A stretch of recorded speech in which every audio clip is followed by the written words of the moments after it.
Hey everyone, nearly 97% of people who watch my videos haven't subscribed yet. If you're enjoying the content, I'd really appreciate it if you hit that subscribe button. It means a lot.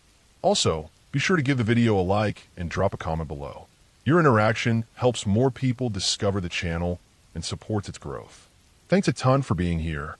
By the way, I'd love to know, which country or city are you watching from?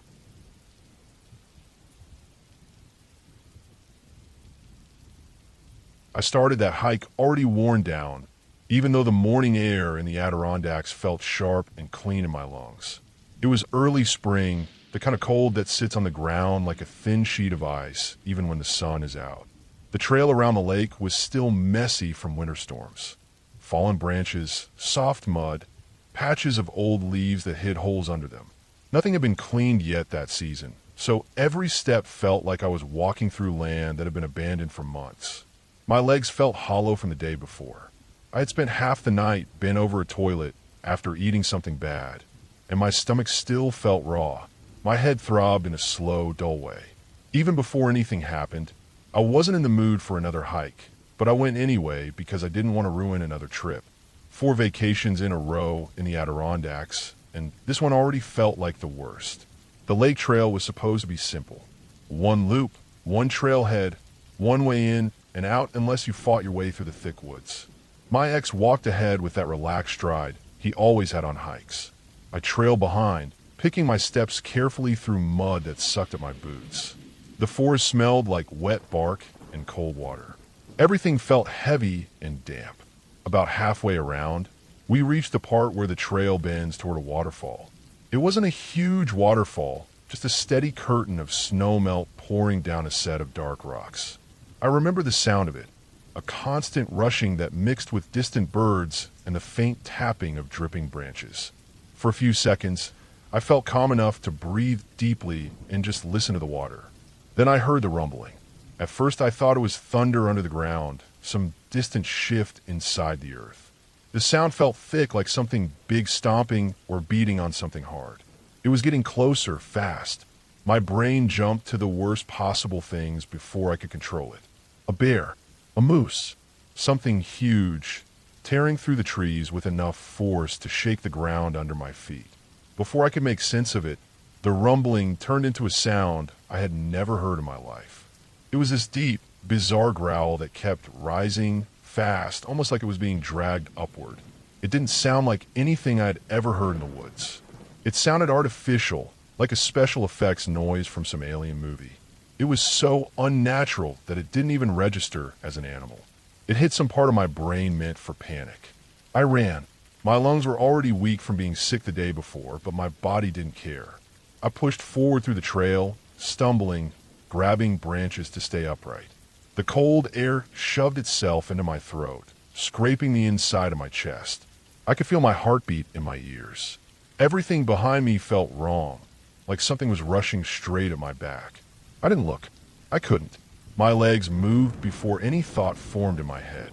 I just wanted out of that loop, out of those trees, out of the feeling that something was hunting us. I didn't even think about the fact that the only real exit was behind us. I knew I wasn't going back that way.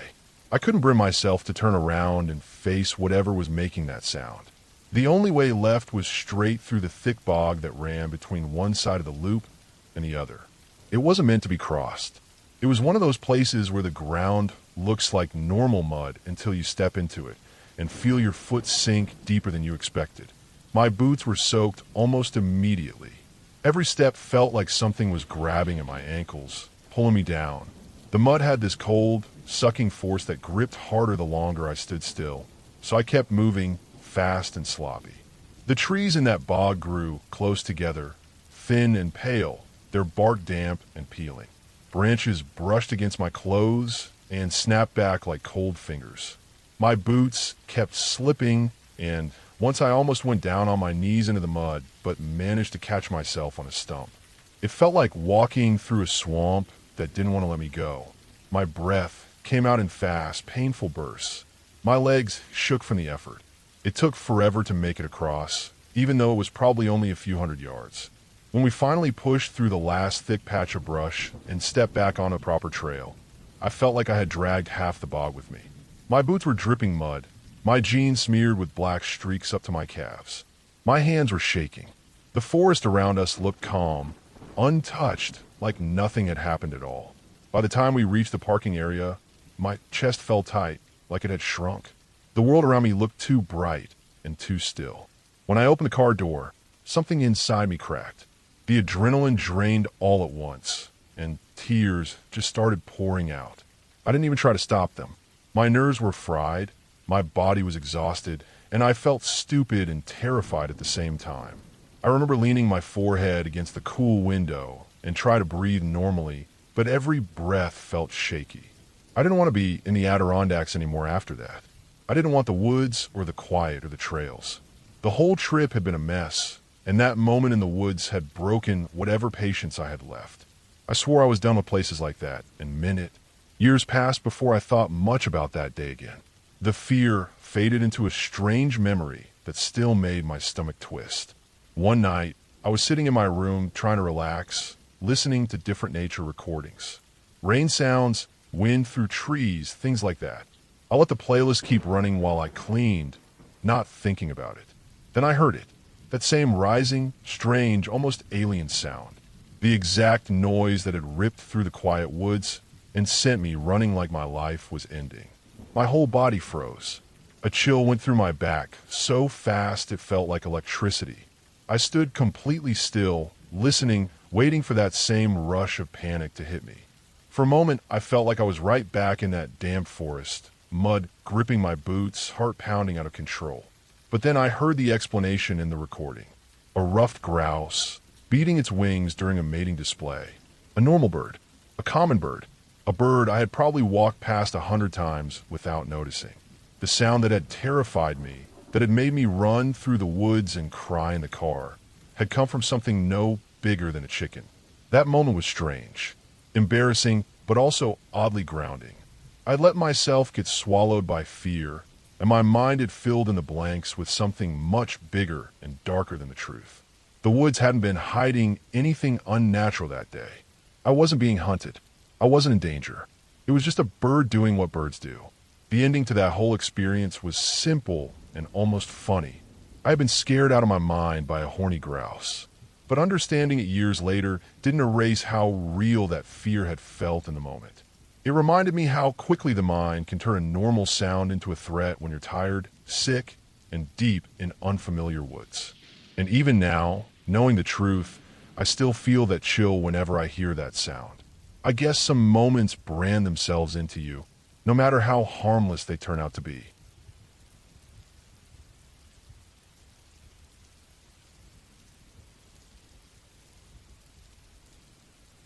I had been a desert park ranger for only a short time when I started to understand that the quiet out there was not real quiet. It was a surface layer over everything people had done in those wide, empty places. The desert kept things. The wind buried things. Time baked everything into a new shape. Nothing really went away. That became clear the day the volunteers called us to tell us a car was still smoking in one of the far campsites. At first, I didn't think much of it. Stolen cars got dumped out there all the time. People drove until they were sure nobody was around, lit the inside on fire, and abandoned the whole thing in the middle of nowhere. I drove out with another ranger, and we stood there for a moment staring at the shell of the vehicle. It was half melted, black on the inside, a weird chemical smell mixing with the hot dust.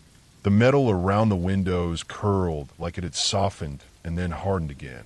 We waited for the fire crew to show up, and at first I was thinking about nothing more than how long it would take to fill out the paperwork. Then I realized something was sitting in the front seat. The light was strange. The heat waves coming off the metal made everything shimmer, but the shape didn't change. I remembered stopping, squinting, trying to make sense of the outline. Then it hit me all at once. There was a body melted into the seat. I had seen dead people before in training. I had seen accident scenes, but something about this felt different. The way the body was slumped, the way the burned skin looked fused to the fabric, the way the arms were in that strange fixed angle. When the sheriff's office came out and looked around, they found rope, food wrappers, scraps of things that didn't match normal car stuff. Not camping things, not traveling things. Things someone brings when they're forcing someone else to do something. When they found gunshot damage higher up in the burned rib cage, none of us said much, but everyone could feel it. Someone had been taken out there, tied up, shot, and burned. No answers came later. Whoever did it left nothing behind that led anywhere. Everyone just drove away, and the desert stayed the same, unchanged except for that car frame.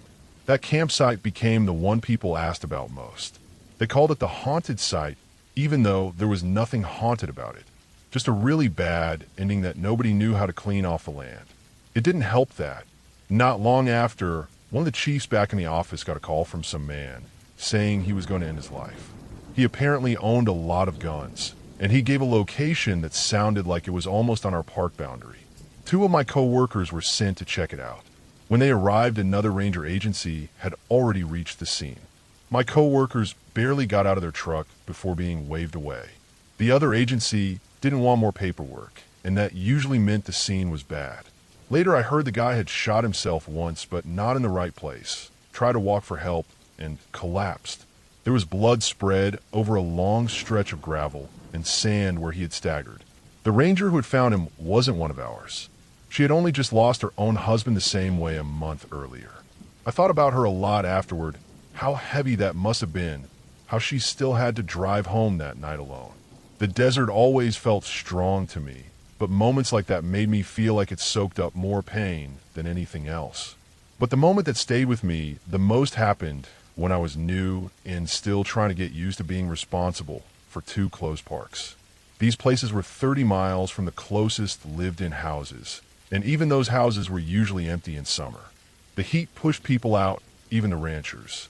The sky went wide and bare, and the land felt like a big, empty bowl. Some nights I wanted to get used to the loneliness, so I drove out just to sit in it. One night, I drove to the darker of the two parks to watch a meteor shower. I brought my banjo because I figured I could learn a few notes under the stars. I don't even know why I thought that was a normal thing to do, but boredom makes people creative in strange ways. I sat on a picnic table in front of the closed visitor area. The sky was huge and clear. The only sound was the plucking of my banjo string, and even that sounded wrong and broken because I barely knew how to use the thing. After a while, the silence around me started to shift. My mind began throwing thoughts at me that I didn't want. I started imagining someone watching me from the brush. I pictured someone stepping out from behind those twisted desert shrubs. I thought about the burned car site and wondered what would happen if someone came back for some reason. Maybe I was only stirring myself up because the desert was so quiet it magnified every fear. But the unease kept growing. My skin felt prickly, like I was being stared at. I let my hands rest on the strings and listened. That was when I heard something faint in the brush. At first it sounded like mumbling, like someone whispering in a low, shaky voice. I froze. It was too dark to see far, and the stars only gave enough light to show basic shapes. I stared at the bushes until my eyes began to hurt, but nothing moved. Then the sounds came again, quick, high, strange. They didn't match anything I had heard before. They sounded like small voices or something trying to talk. I felt my heart sink deep into my stomach. The back of my neck went cold.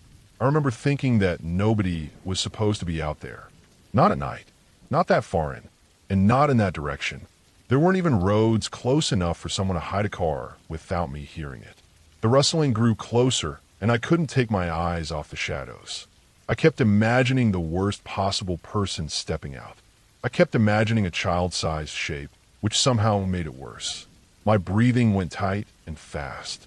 I felt my hands grip the banjo like it was a weapon, even though it was useless. The sounds kept coming closer, moving fast.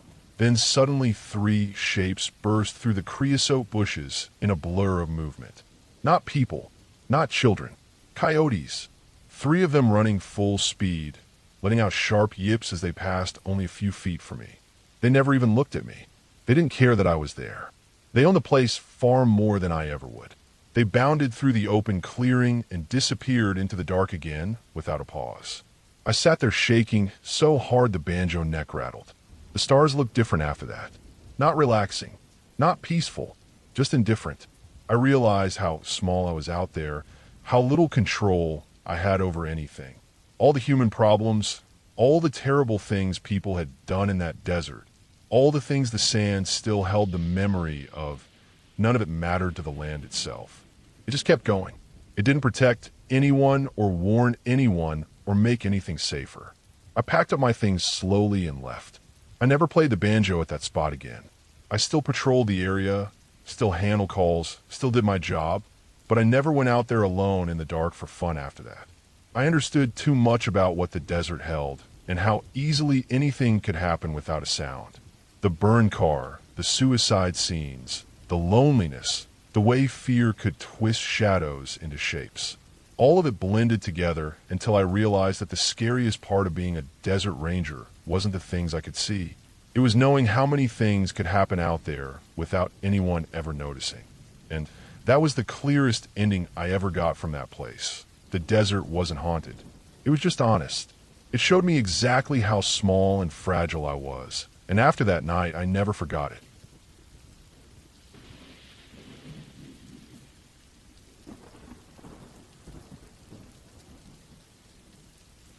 I worked as a tree planter in northern Ontario for a few seasons, long enough to learn that the forest has its own rules. You live inside those rules whether you like it or not. Most people hear tree planting and imagine something peaceful like gentle hills and quiet streams and soft dirt. What we lived in was nothing like that.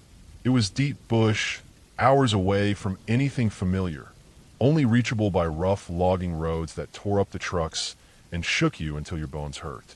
Once you were out there, that was your whole world. No towns, no houses, no phone signal, no help.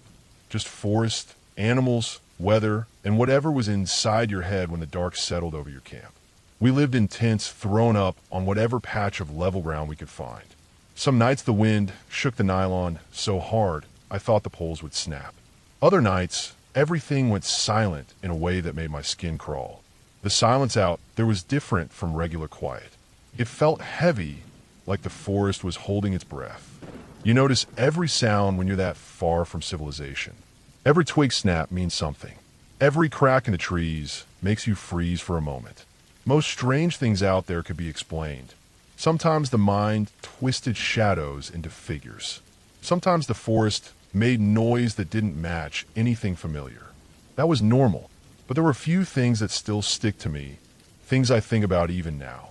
They weren't supernatural or anything like that, just real events that hit deeper because nothing ever felt safe out there. One of the other planters found something once that made everyone uneasy. He told me he was working his line when he saw something sitting there in the moss. It was a backpack, not like one of ours, not like anything a worker or logger would leave behind. It was a school backpack, the kind you see kids wearing in cities. Inside were clothes folded neatly, a pair of shoes, a wallet with a school ID, and a film camera. The school was far from the area. The nearest town was tiny, and the nearest city was hours away. Nobody would hike that far into those woods. Even hunters stayed out of that zone because the land was too rough. That backpack sitting there in his plot didn't make sense at all. It looked placed, not dropped. No tracks around it either. Just this strange little bit of someone's life lying in the middle of nowhere. I never found out how it got there. Nobody did. He told the foreman. They checked for missing people reports. Nothing. It stayed a mystery, but it stuck with me because things only get into that part of the forest by force or by choice, and neither explanation felt right. My own scares came from the wildlife. Canadian wildlife doesn't play around, especially not in places where humans barely exist. I slept through the biggest scare, which might be the part that bothers me the most. One morning I woke up and saw that the vestibule of my tent had collapsed inward. When I unzipped it, I saw a long tear slash through the fabric, clean and sharp like someone had dragged a set of knives down it. Except it wasn't knives. It was claws. A big bear had come through camp while I was asleep and taken a swipe at my tent. Just one lazy swipe, like it was brushing something out of the way. I didn't hear a single thing. The idea that something that strong, something big enough to break me in half, had been inches from me while I slept deeply enough to not even wake up, that feeling didn't leave for a long time. For the next few nights, I slept with my boots on and my bear spray right beside my head. Another day, I turned a corner on a cut block path and came face to face with a wolf. I was maybe 10 feet away from it.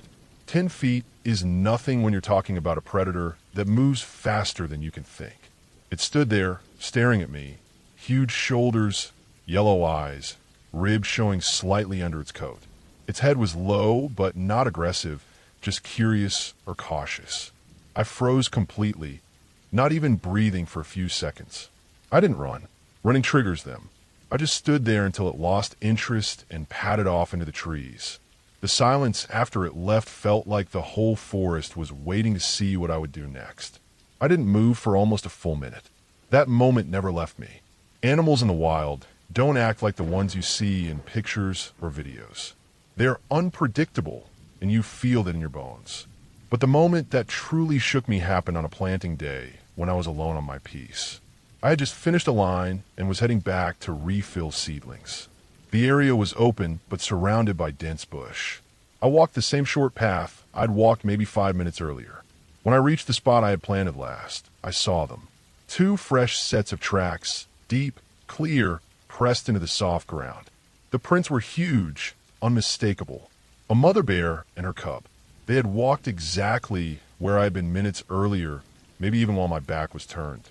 I stopped cold. My breathing went shallow. The air around me felt too thin. I looked toward the tree line, toward the shadows between the trunks, but everything was still. Being that close to a mother bear is dangerous in a way that hits you straight in the chest. A bear with cubs doesn't warn you. It doesn't bluff. It just charges. Realizing that they had passed behind me while I was bent down, working, not paying attention, made something cold settle in my stomach. I kept thinking about how easily things could have gone wrong. If I had slipped, if I had stayed on that line for 30 seconds more, if the cub had wandered closer to me. You don't want to find yourself anywhere near a bear's cubs. That's the kind of mistake you don't get to walk away from. I backed out slowly, never turning my back to the trees. It felt like the forest was watching every step I took. When I finally reached the road, I sat down on the gravel and forced myself to breathe normally again. My hand was shaking. I didn't plan alone that day after that. The forest in northern Ontario isn't haunted by anything supernatural. It doesn't need to be. The real things out there are enough to scare you straight. The silence, the animals, the sense that you are just another moving thing in a place that doesn't care if you live or die. You learn to respect every sound, every track, every shadow. You learn that the line between normal and dangerous is thin and easy to cross without realizing it. When the season ended and I finally went back to civilization, the noise of the city felt strange. Safe, but strange. I kept thinking about that backpack, the wolf, the claw marks on my tent, the mother bear's tracks. Every experience stuck to me in a way I didn't expect. They made me understand that out there, you're never in control, no matter how strong you think you are. The forest doesn't try to scare you. It just is. And sometimes that's more than enough. That's the part one never forgot.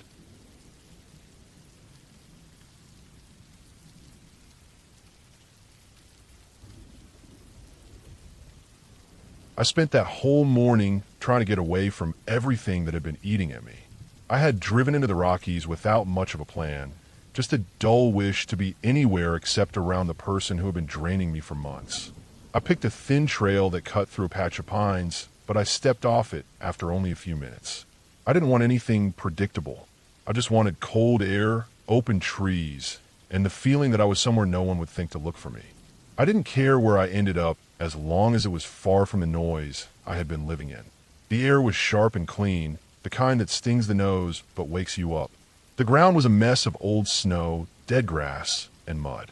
I kept walking without thinking, going higher and higher, with the trees thinning out and the wind getting colder. I wasn't paying attention to the small things like how slick the ground was until I tried to cross a shallow stream that cut between 2 hills.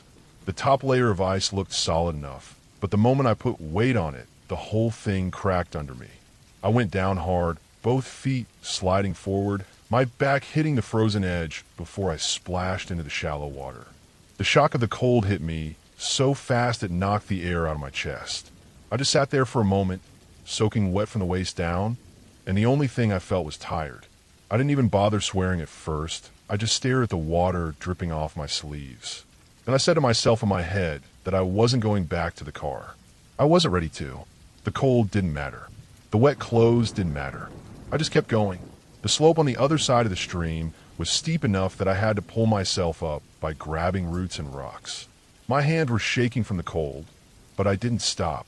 I could feel the air thinning a little as I climbed, and with every few steps I could see more sky through the bare branches. I was breathing heavy when I reached a small flat spot near the top, a spot where the trees opened up just enough to let light through. I took a couple steps forward and then froze. There was a long, pale shape in the dirt. At first, I thought it was a branch stripped of bark, but then I saw the round end, smooth and hollow, and my mind caught up. It was a leg bone, a big one. I stared at it for a moment, surprised more than scared. I told myself it was interesting, maybe from some old elk or deer that hadn't made it through the winter. But when I stepped a little farther, I saw more bones scattered near two low mounds of dirt. There was a spine stretched out like something had pulled it clean, ribs curled out like fingers. It didn't look fresh, but it didn't look that old either. The snow around it was thin, almost melted away, like something had been here recently. My whole body stiffened. I felt like the trees around me had gone silent all at once. No wind through the branches, no birds, nothing. I looked around slowly, trying to spot movement, try to see any shape that didn't belong. Everywhere I looked, the woods felt too open, too still. It hit me then that whatever had done this had probably been here more than once. This was a place something came back to.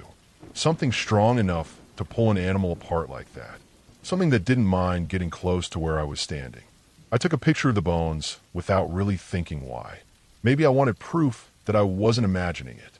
Maybe I wanted something to look at later so I could figure out what it was. My hands were still shaking, and I could hear my own breath more than anything else. I backed away at first, slow steps downhill, eyes always on the top of the hill in case something stepped into view. The slope behind me was slick, and every couple steps my boots slid, but I kept going without turning around. Halfway down, I stopped myself. My mind kept fighting with itself. One part of me said I was being stupid, that it was probably just an old kill that had been picked apart by smaller animals over time. Another part of me reminded me how badly I didn't want to go home yet.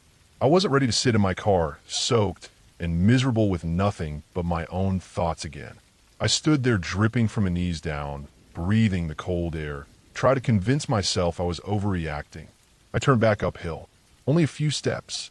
I told myself I'd just go close enough to get one more look, maybe check the bones again to see how old they really were.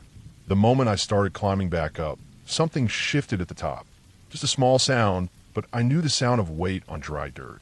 Slow steps. Not running. Not scared. Just moving around. I stopped instantly. My mouth went dry. I stared up, but I couldn't see anything. The trees blocked the top of the hill, so whatever was there was hidden just a few feet out of sight. My heart was pounding so fast I could feel it in the tips of my fingers. It wasn't the sound of a squirrel or a bird hopping around.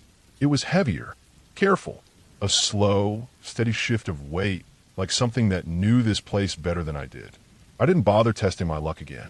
I turned and started going downhill as fast as the slope let me.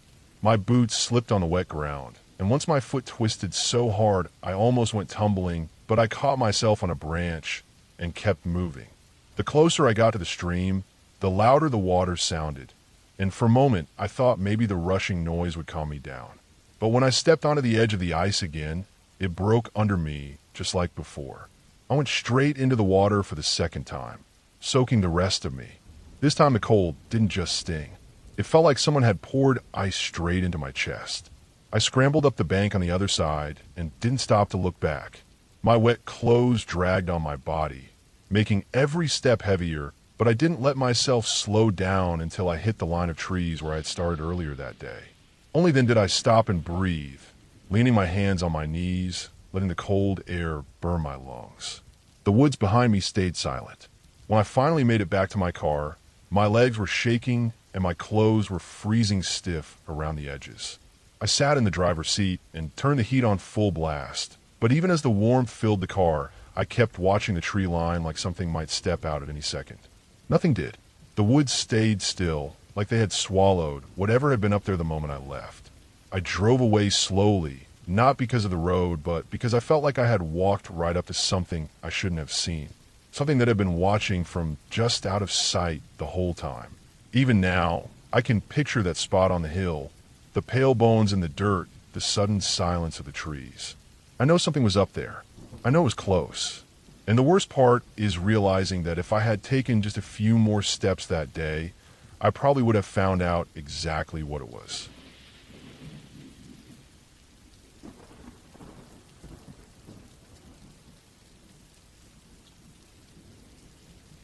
I was walking my old mutt early last summer, the kind of morning where the air feels heavier than it should, and the fog sits low like a blanket pressed down on the ground. It was around 5:30, the usual time I tried to take him out before the heat of the day showed up.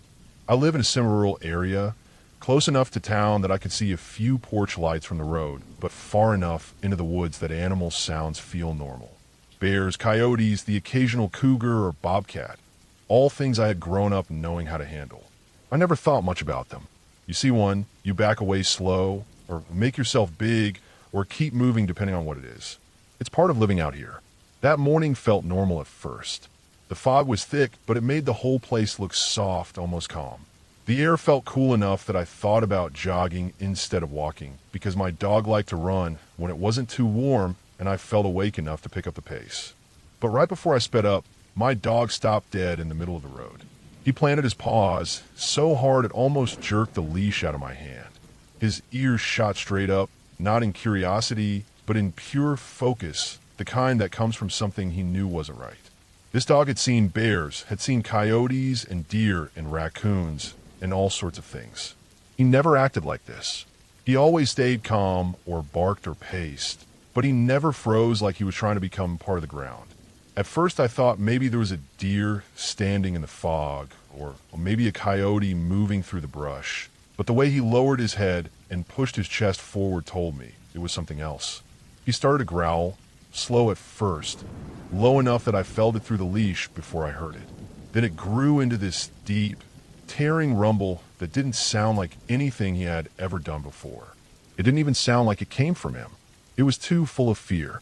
I stood there trying to see through the fog, staring toward the dip in the road where it falls down into a shallow ravine. It's not very deep, just this place where water runs downhill during the rainy season and deer like to pass through. The fog had pooled down there, heavy and thick, making the whole ravine look like a white bowl with nothing inside it. My eyes kept trying to make shapes out of the trees, but nothing formed. It was just white and gray and still. Right when I leaned forward a little to try and get a better look, I heard a sound I still think about sometimes when I'm trying to fall asleep.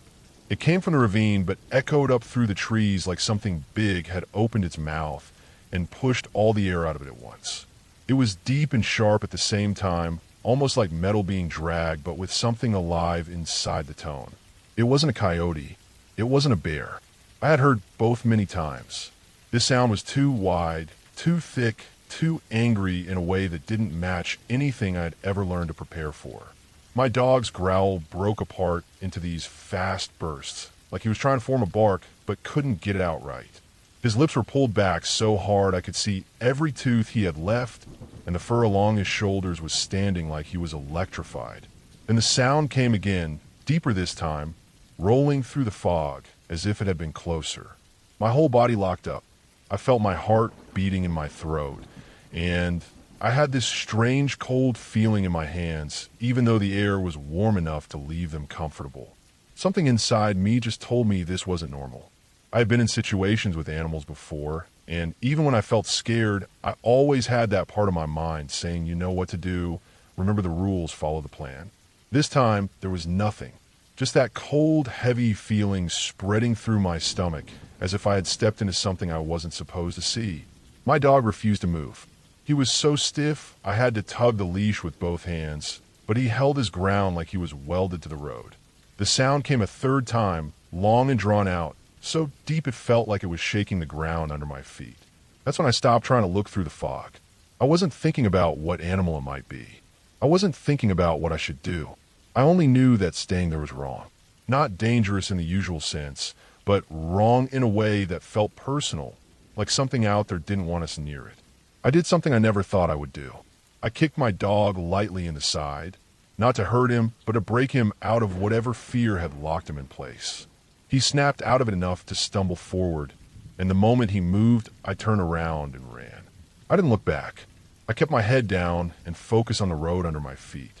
My dog ran beside me, old legs moving faster than I had seen in years, his breaths coming out in sharp bursts. I could hear twigs cracking behind us, not close, but close enough that my body refused to slow down.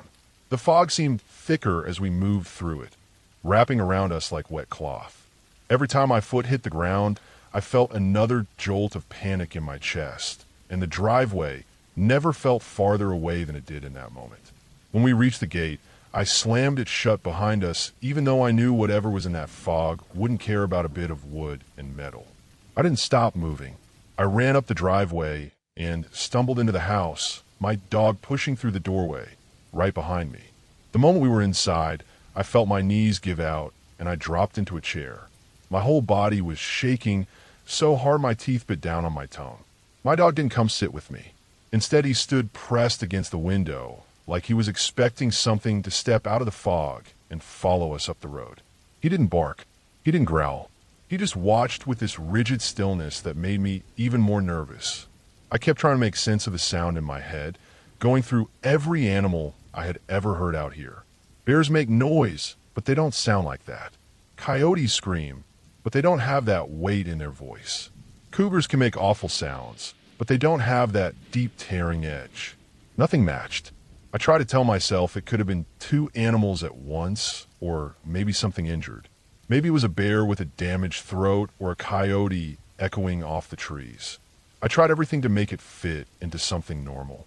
But the more I thought about it, the more that cold feeling crept into my stomach again, that same feeling I had on the road. I know wild animals. I grew up in forested mountains. I've seen enough things to know when something is dangerous and when something is unusual. This didn't feel like normal danger. This felt like something that wasn't supposed to be where it was, something that didn't fit into the usual patterns of the woods. I don't think it was anything supernatural or fairy tale-like. I don't believe in that. But I know for certain it was something real, something living, something strong enough to make my old dog act like he had never acted before. I never saw what made the sound. I couldn't even make out a shadow. But the fear I felt that morning was the deepest I've ever had. It wasn't just fear of being hurt. It was fear of being in the wrong place at the wrong time. Fear of stumbling close to something that usually never lets itself be noticed. I didn't walk that route for a long time after. When I finally did, months later, the fog was gone and the sun was out, and the ravine looked harmless again. It looked like it always had. But standing there, looking down into it, I still remembered the weight of that sound traveling up through the fog. I may never know what was in there that morning. Maybe it was a rare animal passing through, or maybe it was something injured or something territorial that I had never crossed paths with before. Whatever it was, it made clear to me how fast things can change out there, how quickly calm can turn into fear, and how real that fear can be when every sense in your body tells you that you need to leave. That morning I listened, and I'm glad I did. I don't think anything would have happened if I stayed, but I don't want to ever find out.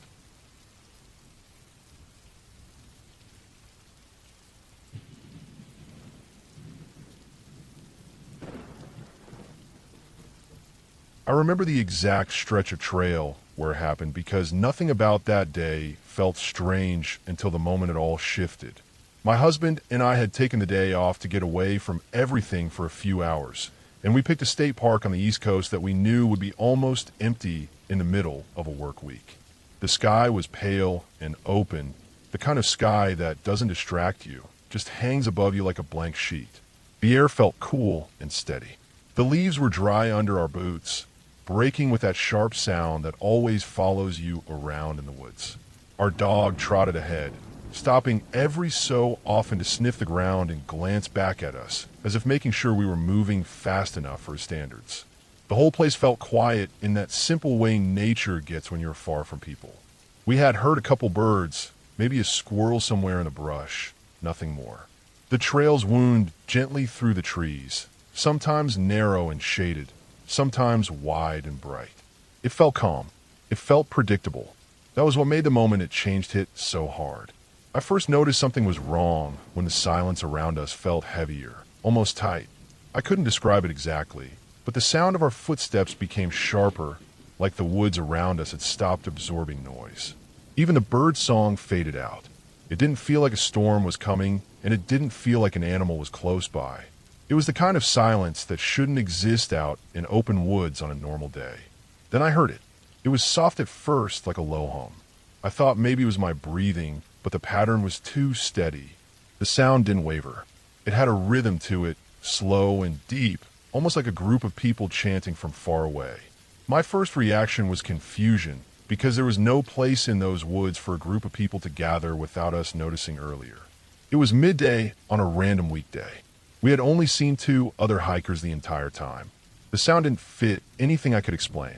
The longer I listened, the more I realized the sound was growing. It didn't get louder in a normal way, like footsteps or voices approaching. It just became clearer, like someone slowly turning up the volume on a speaker that had been hidden in the trees. I could hear a layered tone, almost like deep male voices blending together in a slow, steady pattern. It reminded me of old recordings people used to relax, those low monk-like chants that echo in big stone rooms. My dog froze up ahead of us. The hair along his back rose in a straight, stiff line. His ears pointed forward as if every sound in the world was focused in one direction. I felt a tightness in my chest I couldn't shake. I knew he wasn't the type of dog to get scared easily. He loved the outdoors more than anything. Seeing him so alert and stiff made the whole thing feel twice as real and twice as wrong. As we kept walking, the chanting went from a distant hum to something that felt impossibly close. It didn't echo. It didn't fade with the wind. It just filled the air around me the way strong music fills a room. It felt like I was standing next to a speaker, even though there wasn't a single person in sight. I turned slowly in every direction, staring into the trees, looking for anything that could make sense. The woods looked completely normal. The same old trunks, the same brush, the same empty trail stretching behind us. For a moment, I convinced myself it had to be some teenagers hiding out somewhere with a loud phone or a portable speaker. That was the best explanation I could come up with, and I clung to it because everything else felt too strange. But as we kept walking forward on the trail, the sound followed. It didn't stay behind like it should have if it came from one place. It didn't move to one side or the other. It felt like it wrapped around us, growing and fading in strange waves that didn't match any natural distance. My mind tried to make sense of it. I thought about random hikers playing music or some kind of trail maintenance crew with a device blasting some soundtrack for reasons I couldn't imagine. I thought about people practicing something spiritual deep in the woods, though I knew that didn't fit the area we were in. The park wasn't known for anything like that. It was just a quiet place people used for simple hikes, simple walks, simple time outdoors. 5 full minutes passed with the chanting surrounding us. It felt like an hour. Every step forward felt like pushing into something unseen. I kept looking around, expecting to finally see someone step out from behind a tree or climb up from a slope below the trail. Nothing happened. The woods stayed empty and open, the same as before, but the sound was so close it felt like someone was right next to me. Then just as suddenly as it began, it stopped. Not slowly, not fading out. It cut off in a single instant. 1 second the air was full of deep, layered tones. The next second there was nothing but the soft rustle of a breeze pushing through the trees. My dog stepped backwards slightly, confused, and then looked around like he expected the sound to come back. Everything felt normal again, but it was not the same kind of normal as before. This was the uneasy normal that comes right after something you can't explain. The rest of the hike back felt wrong. Every sound made me jump. Every shadow looked shaped like something watching. The 3 miles felt longer than the entire first part of the hike. My mind kept replaying the chanting, trying to figure out anything that matched it. I kept thinking about how clear it was, how close it felt, and how there was no possible place for someone to hide speakers or stand without us seeing them. The trail wasn't that dense. The trees weren't that thick, and the sound had surrounded us in a way no normal speaker could have. When we finally reached the parking lot, The emptiness there made everything feel even stranger. Our car sat alone under the tall pines.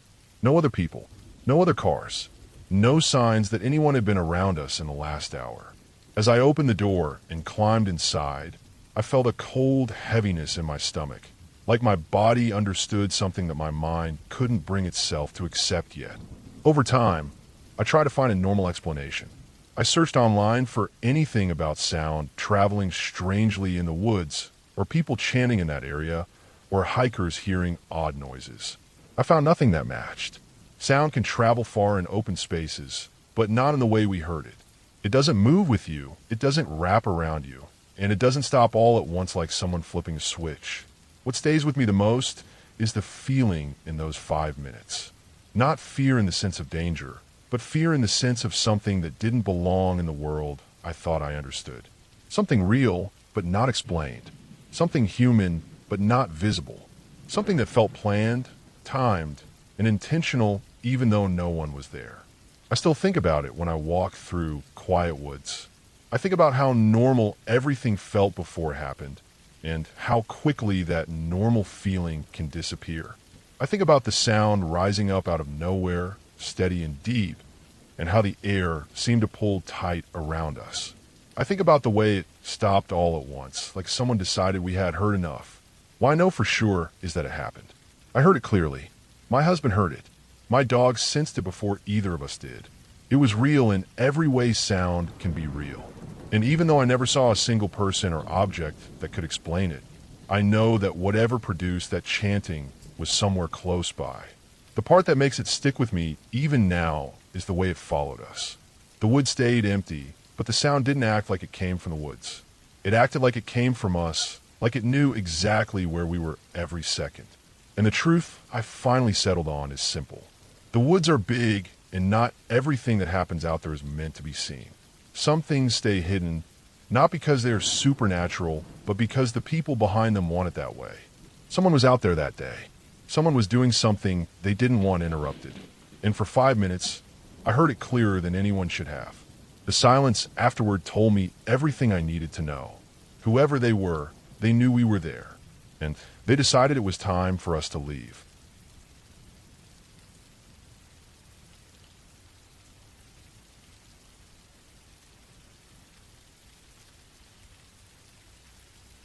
I was hiking in the national forest with my wife and our dog on a warm day that felt harmless in every way, the kind of day where the air is soft, the sun is steady, and the woods feel like the safest place on earth.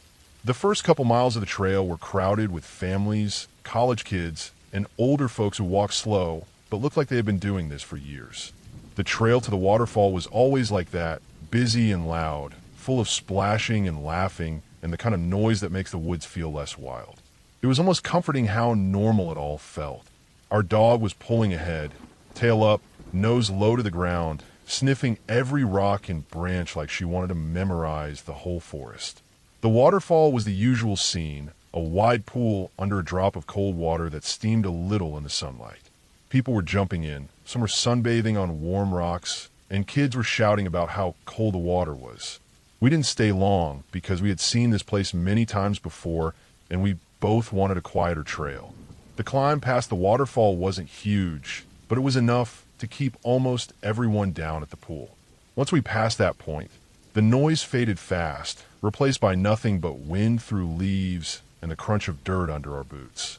The trail narrowed and twisted a little, climbing steadily but not too hard.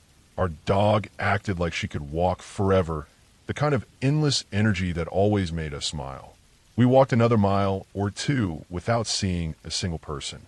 The deeper we went, the thicker the trees grew, and the trail cut through dense patches of brush that blocked most of the sunlight. The air felt cooler there, almost damp, like the kind of air you only get deep in the woods where the sun barely reaches the ground. Our dog stayed happy the whole time, trotting ahead and checking back over her shoulder every so often as if making sure we were still moving at a good pace. I didn't think much about anything except the feeling of being far from crowds, far from noise, and completely wrapped in the kind of quiet that makes your thoughts slow down. Then we reached a part of the trail where the trees grew so close together their branches made a kind of tunnel. The light was dim and green, and the ground was covered with soft pine needles that muffled every step. The air felt heavier in that spot. I don't know why, and I didn't think anything of it at first, but I remember the slight shift in temperature, like we had stepped into a place the sun couldn't reach, even at midday. That was when our dog stopped, not slowed down or hesitated. She froze so fast the leash went tight, and I almost stumbled. Her body was rigid, head up, staring dead straight into the darker part of the trail ahead. Her ears were forward, her tail down, not tucked but low in a way I had never seen on her. She wasn't growling or barking. She was perfectly silent, which somehow felt worse than if she had made noise. I kept waiting for her to relax, but she didn't blink or twitch. She acted like she was seeing something we couldn't. We both stopped behind her and looked ahead, but nothing moved. The woods were still, not even a squirrel darting across a branch or a bird fluttering through leaves. I listened hard for footsteps or breathing or anything, but it was completely silent. That kind of silence doesn't happen much in the woods unless something is wrong.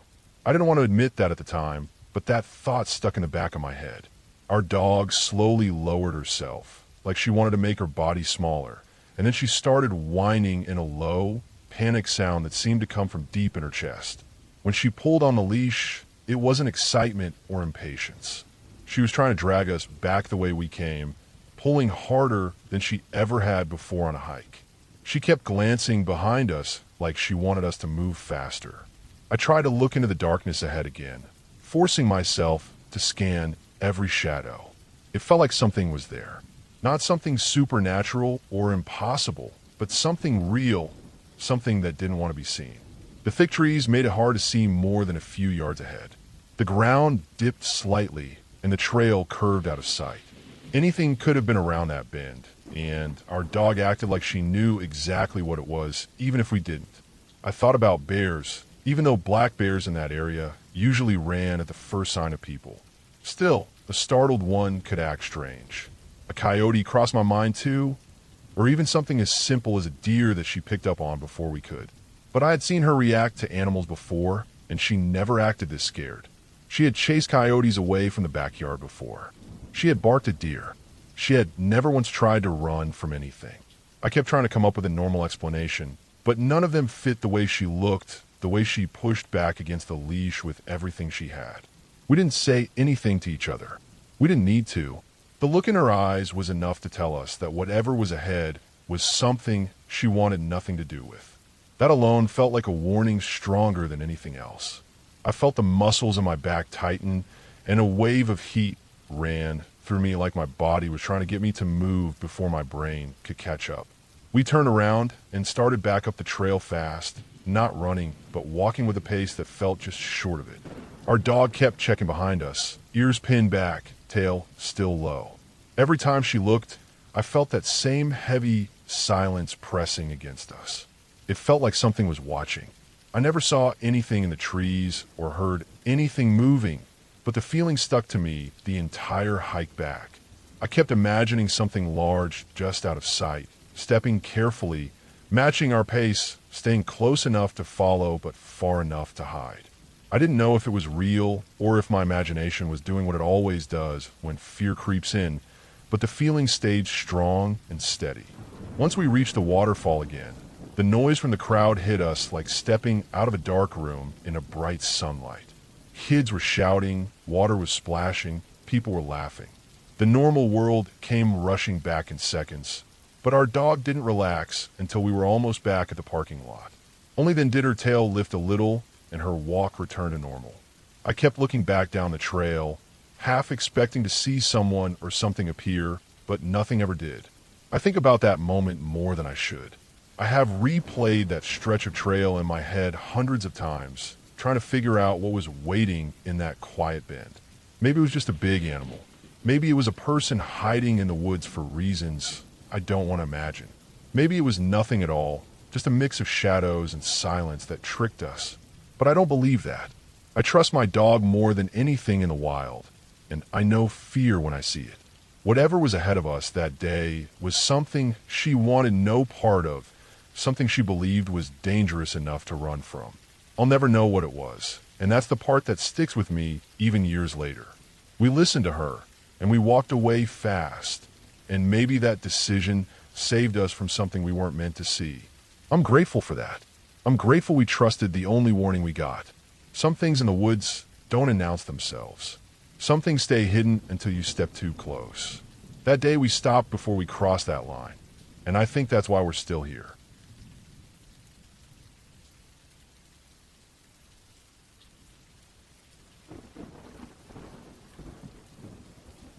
I started the Tongariro circuit late in the afternoon, thinking I still had plenty of time to reach the next hut. I had enough water, enough food, warm layers, everything I needed, but my legs were heavier than I wanted them to be. The ridge stretched ahead of me in a way that felt almost unreal. The markers stood in long, uneven lines, one after another, stretching over the barren ground until they melted into the dimming light. The terrain hardly changed at all. It felt like walking on the same spot over and over again, only my tired breathing telling me I was still moving forward. With no one else around, the silence felt like it was pressing against the sides of my head. The Tongariro crossing was usually full of people, but the circuit was different. It was quieter, lonelier, and in that moment the stillness made me feel like the world around me had stopped. As I trudged along, I started wondering if somehow I had slipped into a place where time wasn't moving the same way anymore, like I had drifted into a strange space where nothing waited ahead of me. The markers seemed to go on forever. The air felt colder, and the sky grew darker, though sunset was still a while away. My mind kept drifting toward the idea that maybe I had somehow died without noticing, and this endless ridge was the only thing left. By the time I finally reached the hut, my legs were shaking from the long stretch of walking through that strange stillness. Nothing supernatural had happened, but being alone for that long, in a place so wide and empty, had done something to the inside of my head that was hard to explain. I slept badly that night, waking up more than once, thinking I was still out on that ridge. Months later, in southern British Columbia, I felt a different kind of tension settle into my body. I was hiking with a group, all of us healthy adults who knew the trails well. The ascent to the lookout had been calm, nothing strange at all. But on the way back down, somewhere along a section we had passed maybe 20 minutes earlier, there was a pile of fresh cougar dung right in the middle of the path. It was still shiny and warm-looking in the cool air, and it made my stomach sink. We all knew that the cougar had to be close. Knowing you were in cougar country is one thing. Knowing a cougar is actually there watching you is something else entirely. Every sound in the trees felt too sharp. My skin prickled at the thought of something moving just out of sight. All the logical thoughts about how attacks were rare and we weren't the usual kind of prey didn't help much when my body was convinced something had its eyes on us. The whole way down, I kept imagining a shape slipping between the trees, waiting for a moment when one of us fell too far behind. When we finally reached the bottom, the tension didn't leave right away. It sat on my shoulders long after the forest was out of sight. Another trip, different place, different kind of fear. The Glass House Mountains. I was hiking with a friend, just the two of us. Things were normal until the summit. We ran into a man who seemed fine at first, but it didn't take long before he started turning everything into something strange and uncomfortable. His eyes, the tone he used, how he stepped a little too close. My friend gave me a look that told me she felt the same sick feeling I had. We decided to head back down. That uneasy feeling grew worse when he acted like he was coming with us. I felt anger and fear flood into each other as we forced him away and got down the trail fast, barely looking back until we found other people around. Later that night, the uneasiness returned like a wave crashing into my chest.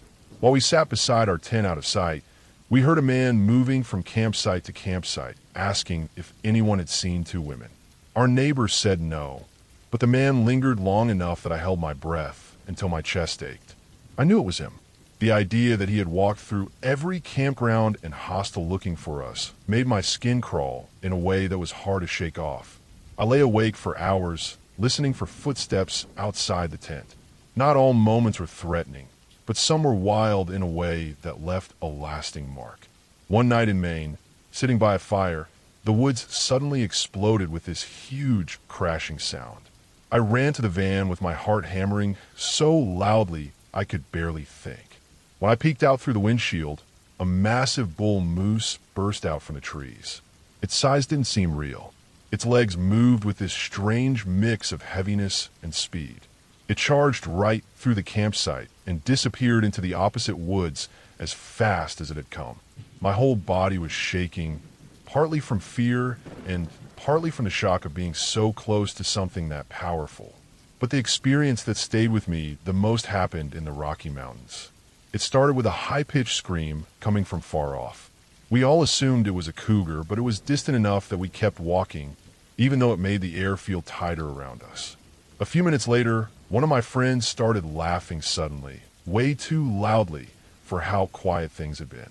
When I turned, her expression didn't match the sound coming from her mouth. She looked unsettled. Then the sound of her laugh came again, but this time from somewhere else in the forest. Then my own laugh echoed back at me from a place I wasn't standing.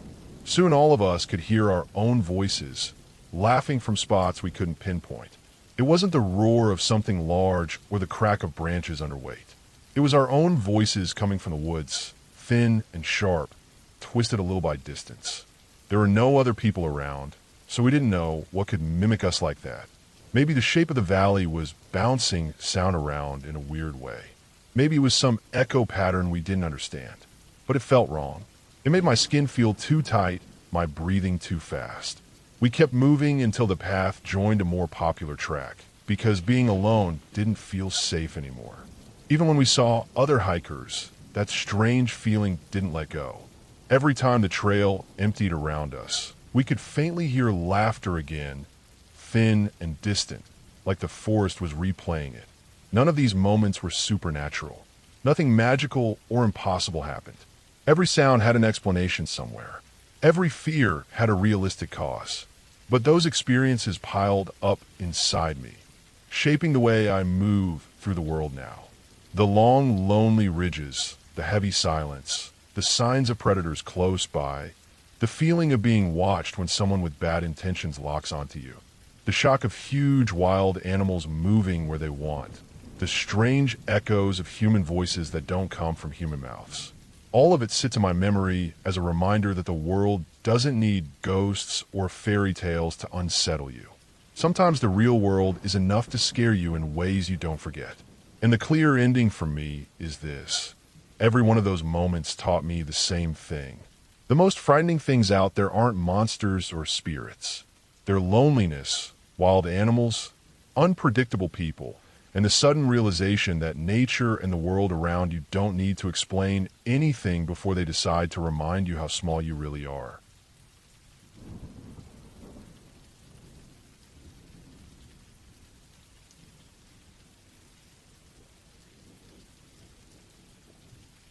I started the Tongariro circuit late in the afternoon, thinking I still had plenty of time to reach the next hut.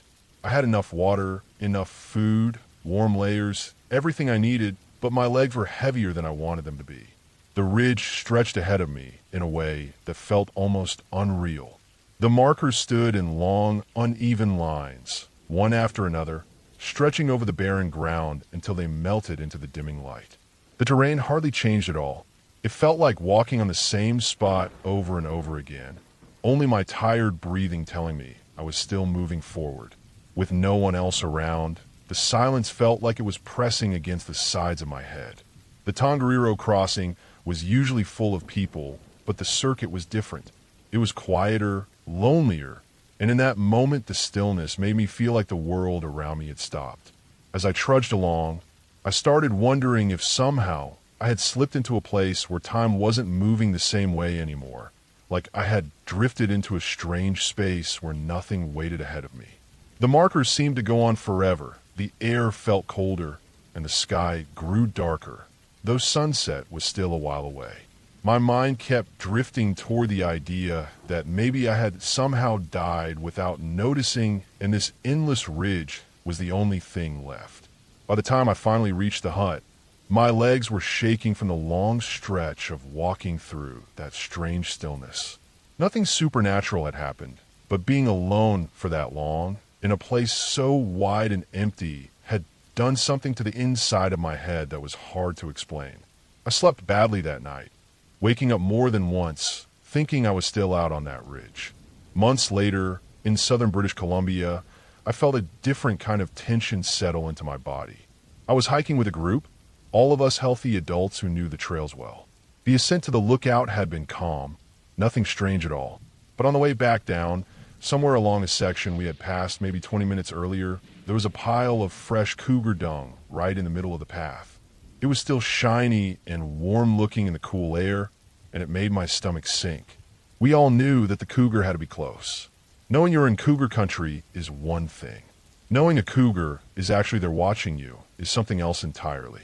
Every sound in the trees felt too sharp. My skin prickled at the thought of something moving just out of sight. All the logical thoughts about how attacks were rare and we weren't the usual kind of prey didn't help much when my body was convinced something had its eyes on us. The whole way down, I kept imagining a shape slipping between the trees, waiting for a moment when one of us fell too far behind. When we finally reached the bottom, the tension didn't leave right away. It sat in my shoulders long after the forest was out of sight. Another trip, different place, different kind of fear. The Glass House Mountains. I was hiking with a friend, just the two of us. Things were normal until the summit. We ran into a man who seemed fine at first, but it didn't take long before he started turning everything into something strange and uncomfortable. His eyes, the tone he used, how he stepped a little too close. My friend gave me a look that told me she felt the same sick feeling I had. We decided to head back down. That uneasy feeling grew worse when he acted like he was coming with us. I felt anger and fear flood into each other as we forced him away and got down the trail fast, barely looking back until we found other people around. Later that night, the uneasiness returned like a wave crashing into my chest. While we sat beside our tent out of sight, we heard a man moving from campsite to campsite, asking if anyone had seen two women. Our neighbor said no, but the man lingered long enough that I held my breath until my chest ached. I knew it was him. The idea that he had walked through every campground and hostel looking for us made my skin crawl in a way that was hard to shake off. I lay awake for hours, listening for footsteps outside the tent. Not all moments were threatening, but some were wild in a way that left a lasting mark. One night in Maine, sitting by a fire, the woods suddenly exploded with this huge crashing sound. I ran to the van with my heart hammering so loudly I could barely think. When I peeked out through the windshield, a massive bull moose burst out from the trees. Its size didn't seem real. Its legs moved with this strange mix of heaviness and speed. It charged right through the campsite and disappeared into the opposite woods as fast as it had come. My whole body was shaking, partly from fear and partly from the shock of being so close to something that powerful. But the experience that stayed with me the most happened in the Rocky Mountains. It started with a high-pitched scream coming from far off. We all assumed it was a cougar, but it was distant enough that we kept walking, even though it made the air feel tighter around us. A few minutes later, one of my friends started laughing suddenly, way too loudly for how quiet things had been. When I turned, her expression didn't match the sound coming from her mouth. She looked unsettled. Then the sound of her laugh came again, but this time from somewhere else in the forest. Then my own laugh echoed back at me from a place I wasn't standing. Soon all of us could hear our own voices, laughing from spots we couldn't pinpoint. It wasn't the roar of something large or the crack of branches underweight. It was our own voices coming from the woods, thin and sharp, twisted a little by distance. There were no other people around, so we didn't know what could mimic us like that. Maybe the shape of the valley was bouncing sound around in a weird way. Maybe it was some echo pattern we didn't understand, but it felt wrong. It made my skin feel too tight, my breathing too fast. We kept moving until the path joined a more popular track, because being alone didn't feel safe anymore. Even when we saw other hikers, that strange feeling didn't let go. Every time the trail emptied around us, we could faintly hear laughter again, thin and distant, like the forest was replaying it. None of these moments were supernatural. Nothing magical or impossible happened. Every sound had an explanation somewhere. Every fear had a realistic cause. But those experiences piled up inside me, shaping the way I move through the world now. The long, lonely ridges, the heavy silence, the signs of predators close by, the feeling of being watched when someone with bad intentions locks onto you, the shock of huge wild animals moving where they want, the strange echoes of human voices that don't come from human mouths. All of it sits in my memory as a reminder that the world doesn't need ghosts or fairy tales to unsettle you. Sometimes the real world is enough to scare you in ways you don't forget. And the clear ending for me is this. Every one of those moments taught me the same thing. The most frightening things out there aren't monsters or spirits. They're loneliness, wild animals, unpredictable people, and the sudden realization that nature and the world around you don't need to explain anything before they decide to remind you how small you really are.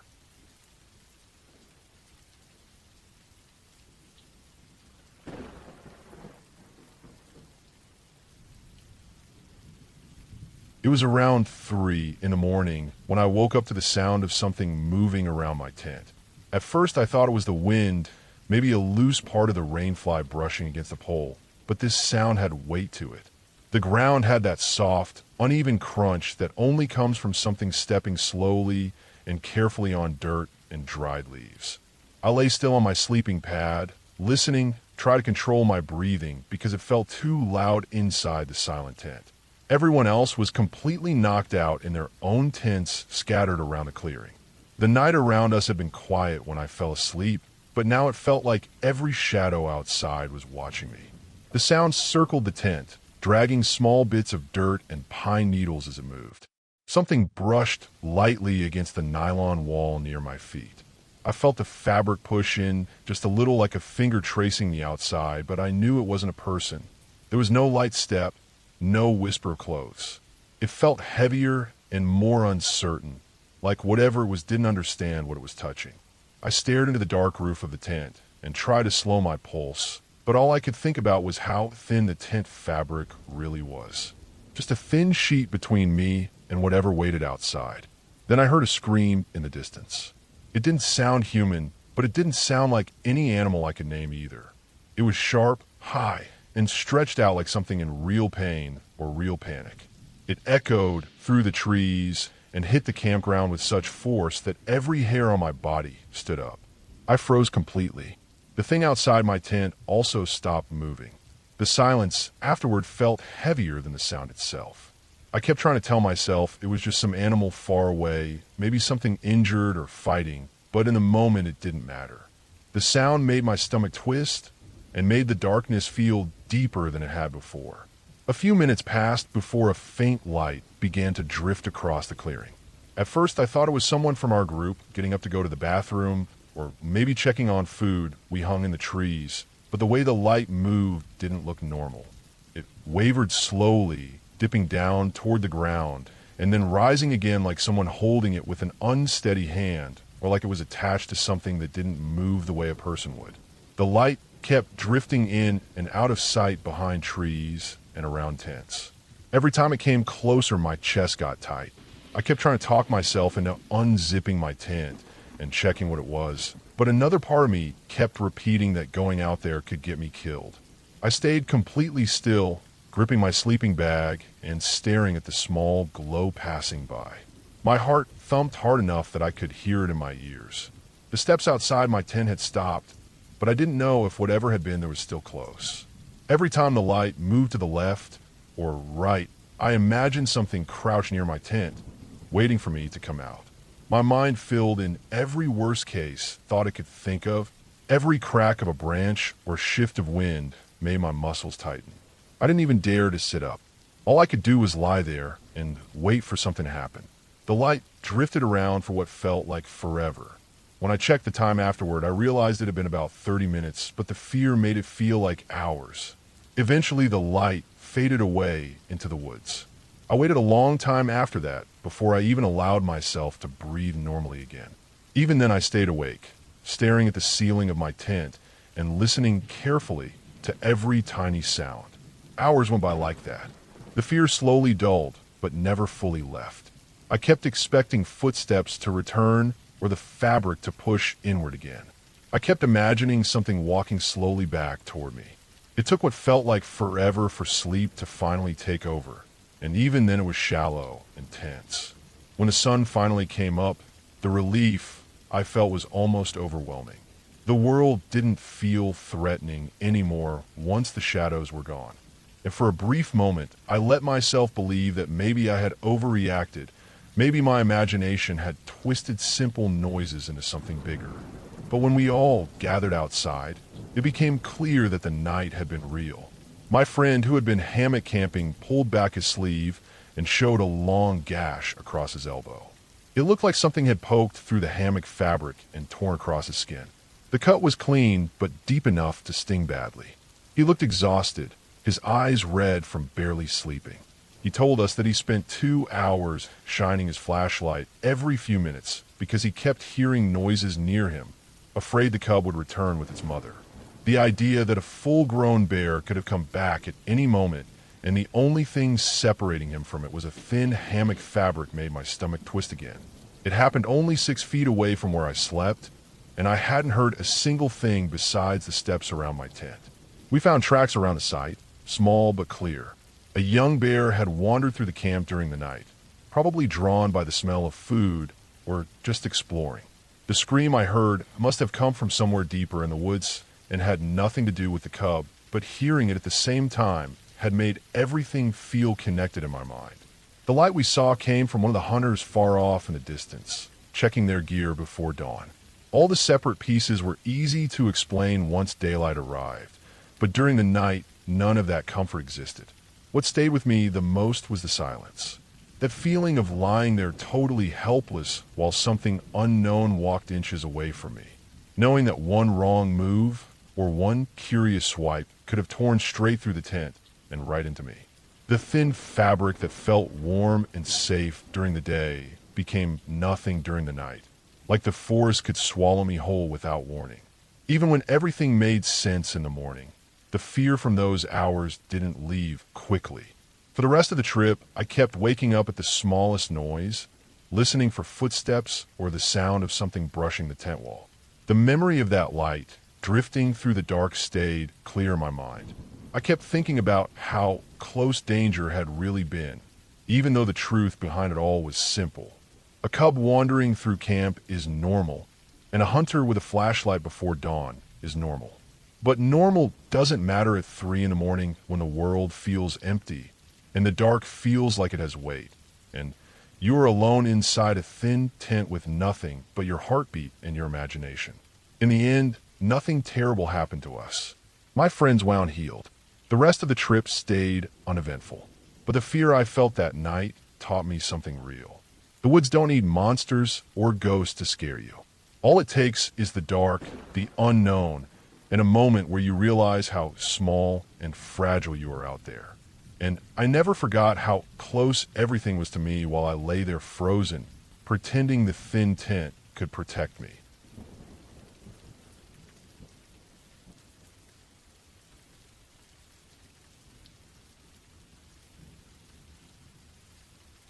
I had hiked a lot of places over the years, but something about the Appalachian Trail always pulled me back.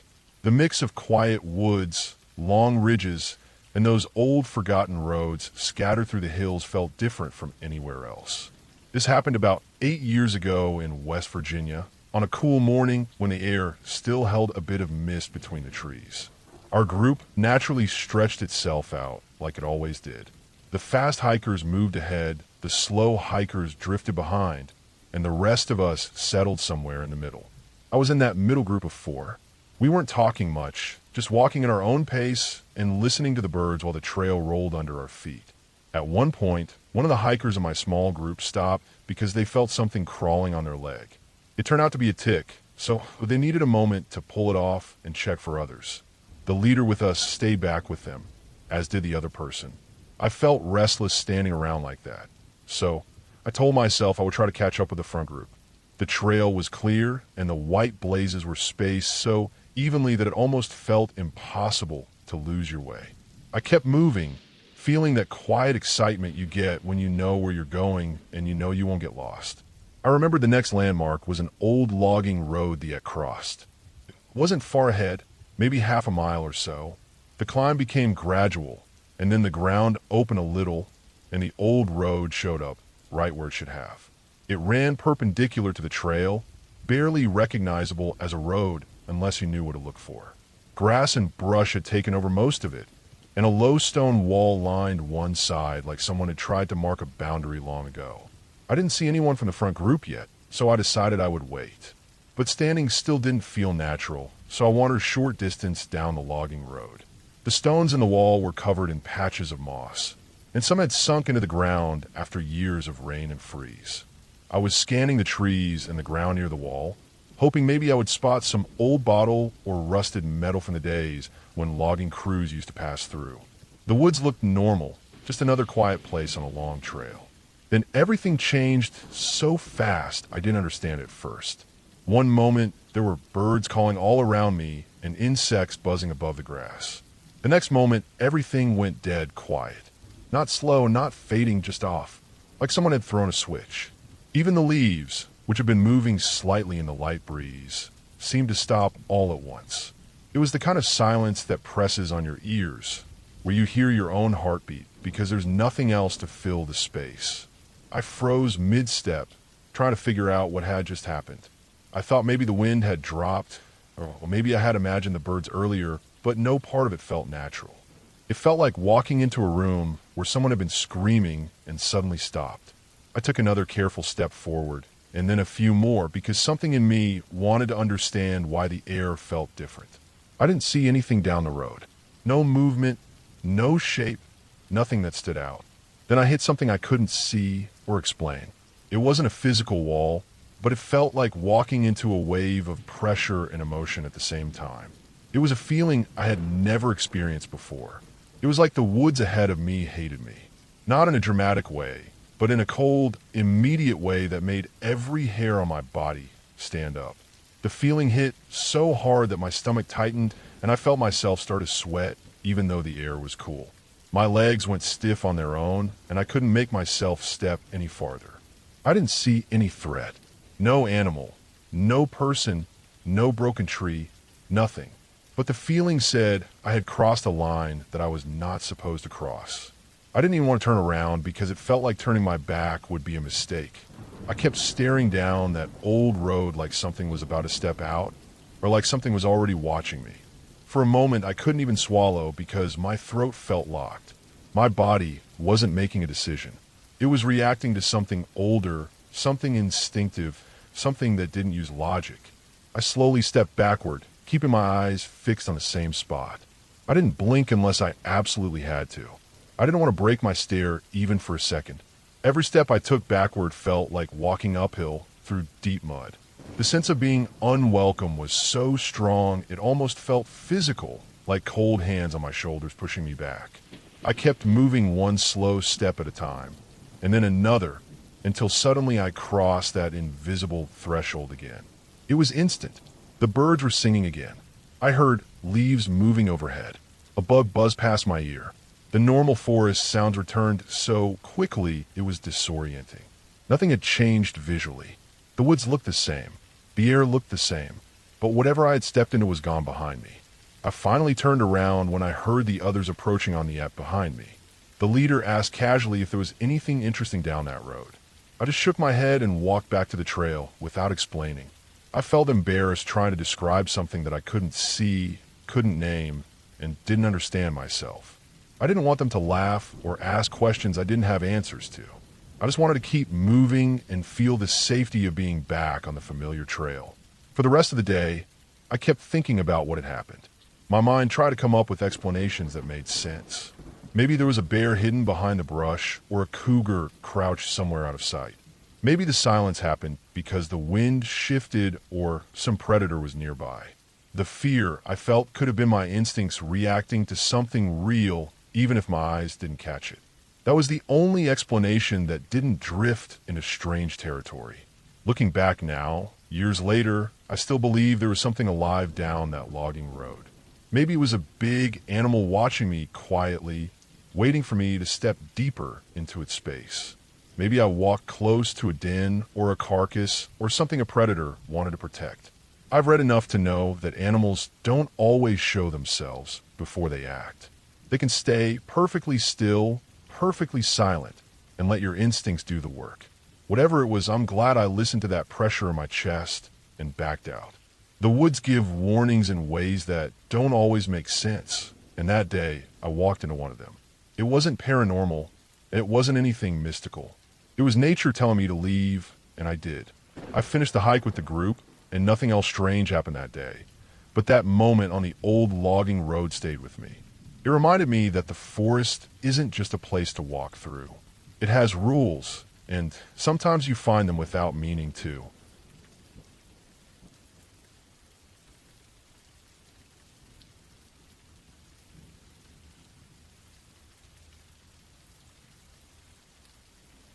I was working at that remote mountaintop microwave site near Prince Rupert in the middle of January, the kind of cold that gets into your bones before you even realize it. The place sat alone on a ridge that was always hammered by wind.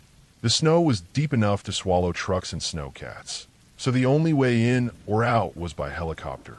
They dropped me off in the morning like they always did, the blades kicking up a storm of snow before disappearing into the gray sky. Once the sound faded, it was just me up there with that small, windowless building and miles of untouched snow in every direction. The place wasn't much to look at. A single-story metal structure, maybe 30 by 40 feet, painted in that dull utility site beige that never blended with anything. The front door was a thick metal slab that always made a deep echo when it shut. Inside, everything hummed. The warmth from the equipment made a soft drone that filled the whole building. A mix of fans and electronics that almost felt alive after a few hours alone. I always put on some music just to break up the monotony, but I kept it low because I like to hear my surroundings. When you're alone in a spot that remote, you pay attention to every small sound. I had been working for a few hours, maybe just before noon, tightening mounts, checking cables, doing the routine stuff. Nothing exciting. The wind outside was steady, not loud enough to howl, but strong enough to make the walls creak a bit every now and then. I'd gotten used to that. What I wasn't used to was a knock on the door. It wasn't loud, just a single knock like someone's knuckles hitting metal. I froze for a moment because nobody was supposed to be up there with me. The pilot wasn't coming back until late afternoon. There were no other crews scheduled. And even if someone wanted to get up there, they wouldn't make it without a heli. The snowdrifts were taller than trucks.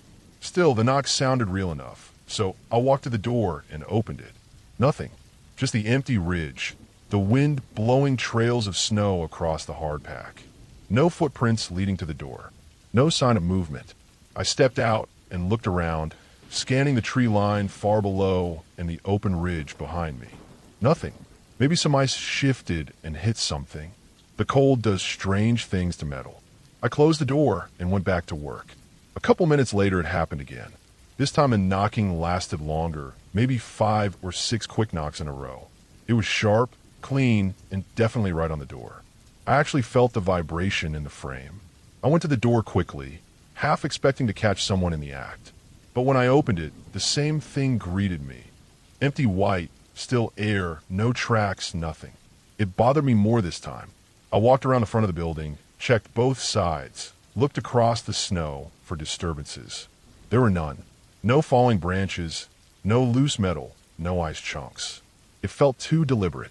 I went back in again, trying to brush it off. I told myself it was probably the building shifting in the cold. I turned my music down even lower, wanted to listen for every little thing. I tried to focus on my work, but I kept glancing at the door like I expected it to open on its own. The air inside felt heavier now.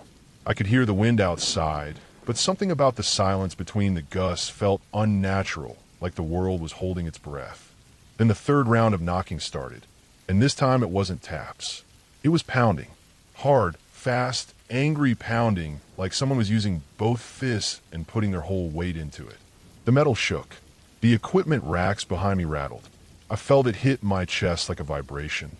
There was no way that was ice or metal shifting. It was too violent, too intentional. I grabbed the only thing I had that felt like a weapon, a crowbar I had been using to pry open a frozen panel. I didn't think I would need it for anything other than work, but now it felt like the only thing between me and whatever was out there. I went straight to the door, heart pounding as hard as the knocks. I pulled the door open fast, ready to swing if I had to. Nobody. Again, just the ridge, the wind, the same empty snow with not a single footprint, not even an indentation.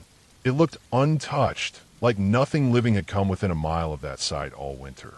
I stepped out slowly, crowbar in hand, turning in a full circle. My breath came out in thick white clouds.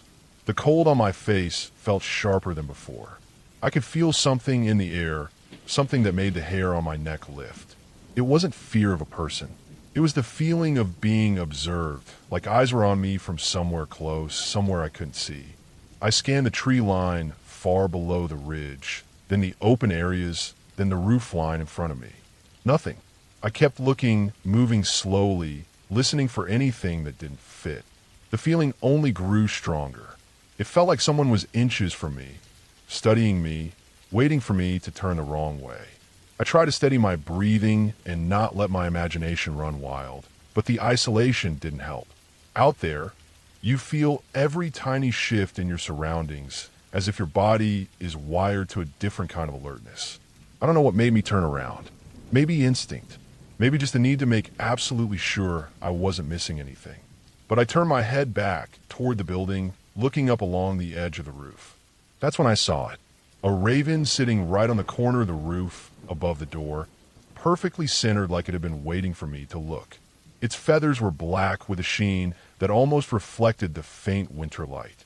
Its head was tilted slightly, and its eyes had this strange glint, almost like amusement.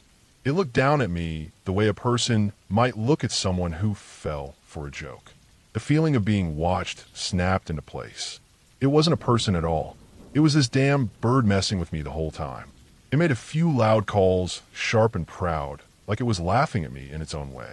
Then it flapped its wings and lifted off, heading straight toward the tree line far below, leaving me standing there with my crowbar in the cold, realizing I had just been outsmarted by a bird. The pounding stopped after that. The ridge went quiet again, just the normal winter wind, just the usual hum of the equipment behind me. I went back inside feeling like an idiot, but also strangely relieved. At least it wasn't some person out there with bad intentions. It was just a raven playing games in the emptiest place I had ever worked. By the time the helicopter came to pick me up that evening, the light was fading and the cold was setting in even deeper. I kept thinking about how something so small had managed to get under my skin that much. But that's what the mountain does. When you're alone long enough in a place like that, every small sound becomes something bigger, and every quiet moment feels like it's hiding something. And sometimes the thing you're scared of is nothing more than a bored bird with too much time on its hands. It was a simple answer to something that felt terrifying in the moment, but it was the kind of ending that made sense up there. Nothing supernatural, nothing mysterious.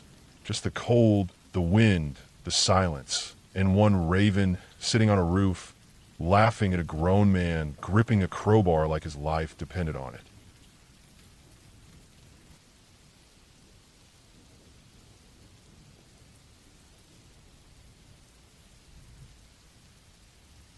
I was in Big Bend National Park almost 20 years ago, out near the Santa Elena Canyon area, trying to get photos for a backpacking presentation I was supposed to do for REI.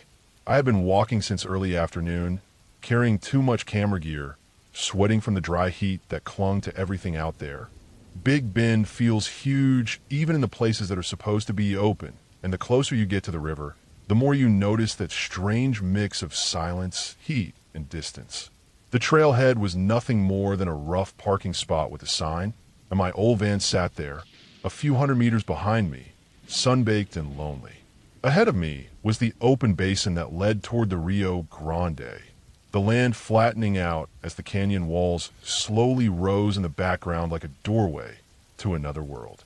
I remember the sky starting to shift toward that evening tone, not dark, but a little more golden, the shadows stretching longer, the wind turning cooler.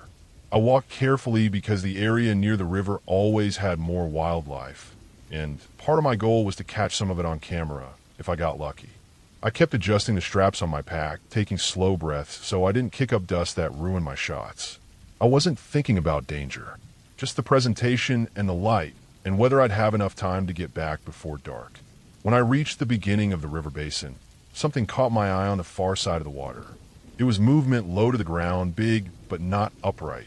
For a second, my brain tried sorting it into something familiar and gave me the weirdest first impression, like a deer lying on its side and somehow crawling along with its legs tucked in. It didn't make sense, so I moved a little to the left to try and get a clearer view. The air smelled like dust and river mud, and the light hit the water in that dull way that hides shapes more than it shows them. It wasn't a deer. It wasn't hurt. It was a mountain lion, a big one. I had never seen one in person until that moment, and it felt like my whole body turned cold in an instant.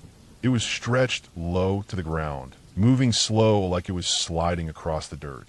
Its muscles rolled under its coat, and its head stayed perfectly level, eyes locked on something I couldn't see. It was hunting, and the thing it hunted wasn't far from where I was standing. For a moment, I just stared, letting all the details click into place. The wide shoulders, the long tail, the way it paused and breathed. My pulse felt heavy, like it was pushing against the inside of my skin. Then it stopped and looked straight at me. I'll never forget that. Its body stayed low, but the head lifted just enough for the eyes to lock onto mine. It didn't look curious. It looked calculating. I could almost feel that silent little decision-making engine turning behind its face, weighing distance and hunger and risk. I felt small in that moment, and completely out of place, like I had stepped into someone else's private world without permission. The river between us didn't feel big enough. It was low that year, low enough to cross in places if you were determined or reckless. It wasn't the kind of barrier I wanted between me and something that strong. The lion kept shifting its head from me to whatever it had been stalking, back and forth like it couldn't decide which thing mattered more. I stood still, every muscle tight, trying not to look like anything worth chasing. I started backing up slowly. I didn't turn around. I didn't sprint. I just moved one step at a time, keeping my eyes on the shape across the river. My legs felt shaky, but steady enough to move. I kept thinking about how far the van was and how much open ground sat between me and it. I kept expecting to see the lion leap or run or shift direction, but it didn't. After a few seconds that felt like minutes, it lowered itself again and turned its head back toward whatever it was really after. It chose the familiar prey over the strange shape across the river. When I finally slipped behind a stand of brush and broke its line of sight, I felt my lungs tighten like they were trying to catch up with everything I had been holding back. The walk back to the van was the longest short stretch of ground I'd ever crossed. I kept imagining the lion changing its mind, crossing the river at some narrow point, slipping up behind me. Every noise made me twitch. Even the sound of gravel under my boots felt too loud. When I reached the van, I sat inside with the door locked and just breathed for a few minutes, hands shaking a little. The silence of the desert settled around me again, but it didn't feel peaceful this time. It felt like something alive was moving in it, even if I couldn't see it. Hours later, when the sky had gone dark and the heat had finally drained out of the air, I parked in a pull-off area far from the main road. It was a place where big cats were known to hunt, though at the time I didn't think much about that decision. I ate stale Oreos, drank warm water, and listened to the desert. Every once in a while a sound cut through the stillness, a scream or a growl or something echoing off the empty land. Each one reminded me of the lion's eyes staring through me earlier, that silent calculation that I had somehow passed. I told myself I'd sleep, but the desert at night doesn't let you relax easily, not when you know it shares the darkness with you. I kept imagining shapes moving just outside the van's windows, even though nothing was really there. Later on during the trip, I got sick. Just some respiratory thing that made my chest feel tight and my head heavy. I took NyQuil, not thinking much about it, even though it sometimes makes me hallucinate. The night it hit me worst, I woke up around 3 in the morning screaming at a mountain. My brain had twisted the shadowy shape into something alive, something leaning over me. I remember bolting upright in my sleeping bag, heart racing, breath shaking, and realizing I had scared the people in the next campsite. The embarrassment hit first, then the slow realization that my mind had dragged my fear back from that day at the river and turned it into something even bigger in the dark. But the thing about that trip, the thing that still sticks with me after all these years, is how close I came without realizing it. That moment when the lion looked at me and weighed its options was as real as anything can be. There was no magic, no tricks, no monster from stories. Just a wild animal doing exactly what it was built to do. And me, standing there in its world, knowing that the only reason I walked away was because it chose something else. The ending is simple. I left the park with all my limbs, my photos, and a deeper understanding of where I stood in the food chain. I learned how small I really was out there, how fast things can shift, and how lucky I was that day. That moment never left me, and it still lives somewhere in the back of my mind. A reminder that sometimes survival is nothing more than being in the right place at the right time and hoping the thing watching you decides you aren't worth the trouble.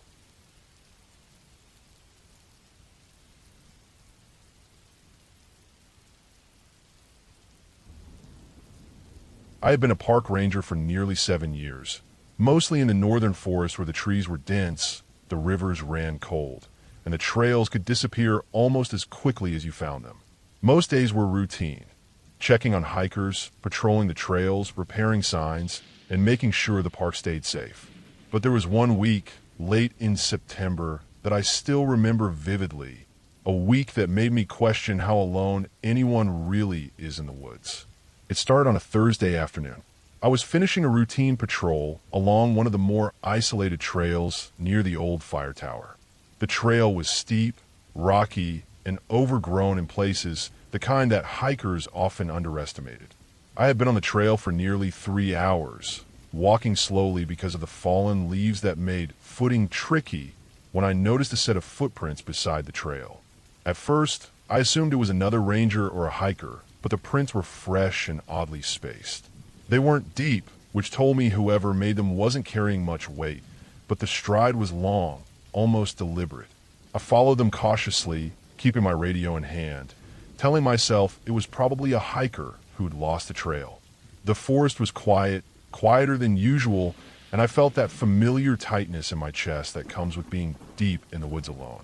Birds that had been chirping all morning had gone silent, and the wind through the treetops sounded almost unnatural, like a low whistle. The footprints led me to a small clearing near a bend in the river. The river was fast-moving here, rushing over rocks and fallen branches. I crouched to look at the prints, and that's when I noticed something that made my stomach turn. They were circling the clearing. Whoever had made them wasn't walking straight. They had been moving around in a pattern, like they were watching something or someone. I radioed the station, giving them my location and noting the prints. They told me to stay put until another ranger could meet me, but I felt compelled to keep moving. I had a responsibility to the park, and I couldn't just wait. I continued up the trail, keeping my eyes peeled for any sign of the person. The trail narrowed, and the trees closed in on both sides, their branches tangled and sharp. I kept telling myself it was just a hiker trying to scare me, maybe someone with a misguided sense of humor, but every instinct in my body told me otherwise. About 20 minutes later, I saw movement ahead.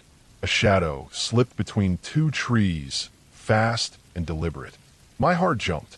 I raised my flashlight and radio, but the figure had vanished before I could get a clear look. The trail ahead was empty. The forest felt heavier here, like it was pressing down, and I realized that the footsteps I had been following had stopped entirely. I slowed, trying to listen. That's when I heard it, a soft snapping of twigs, maybe 30 yards to my left. I froze. My training kicked in. I knew not to run, not until I knew what I was dealing with. I slowly shifted my weight, moving my flashlight to illuminate the underbrush. There was nothing. The snapping had stopped. The wind picked up again, carrying a faint smell, metallic like blood or rust. I shook my head. I had to be imagining things. I continued along the trail, taking extra care with each step. My radio crackled, another ranger checking in. I gave my location again, more urgently this time. I told them about the footprints and the figure I had seen. They told me to head towards Service Road about a mile ahead where they could meet me, and I agreed immediately. As I neared the Service Road, I heard it again, footsteps. Heavy, deliberate, matching my pace exactly. I stopped and listened. The forest seemed to hold its breath. The footsteps didn't slow or speed up. They matched mine perfectly. My heart was hammering, sweat running down my back, but I forced myself to keep moving, forcing one foot in front of the other. I dared not turn my head. Finally, the trail opened onto the service road. I saw headlights in the distance, and relief washed over me. The footsteps behind me stopped suddenly. I didn't wait to see who or what it was. I ran the last 100 yards, and when I reached the other ranger, I collapsed against their vehicle, breathing hard, pointing back toward the trail. We went back together, cautiously, with multiple flashlights and a radio channel open. The trail was empty, the footprints gone, and there was no sign of anyone hiding. Nothing. It was as if whoever, or whatever, had been there had vanished entirely. We spent hours searching the surrounding woods, scanning for any sign, but there was nothing. We never identified the person. Later, I learned from other rangers that there had been reports of a transient living off the trails in that section of the forest, someone who had been harassing hikers and campers for months. Authorities never caught them. I never saw them again, but that week changed how I patrolled. I became hyper-aware of every sound, every shadow. The scariest part wasn't the figure itself. It was the thought that someone could be following me silently for so long, moving through the woods without making a sound, watching and waiting. You can train for danger, you can prepare, but nothing truly prepares you for the feeling that you're not alone and that the forest itself can hide people who want to hurt you. From that day on, I always carried a second flashlight, a flare gun, and extra batteries. I never walked a trail alone again, and I never underestimated the quiet spaces in the forest. The woods are beautiful, but they're also patient, and sometimes danger doesn't make a sound until it's too late.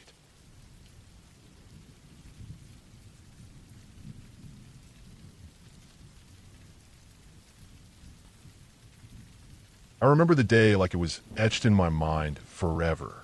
I had been working as a park ranger for over 5 years, mostly in the northern section of the forest reserve. The trails were dense, the trees tall, and the air thick with the smell of pine and damp earth. That morning started like any other. I left the ranger station around 7 a.m., checked my vehicle, loaded my gear, and set off on a routine patrol through one of the less traveled trails that wound deep into the heart of the forest. My duty that day was to inspect the trail markers, check for any hazards, and make sure campers and hikers were following park regulations.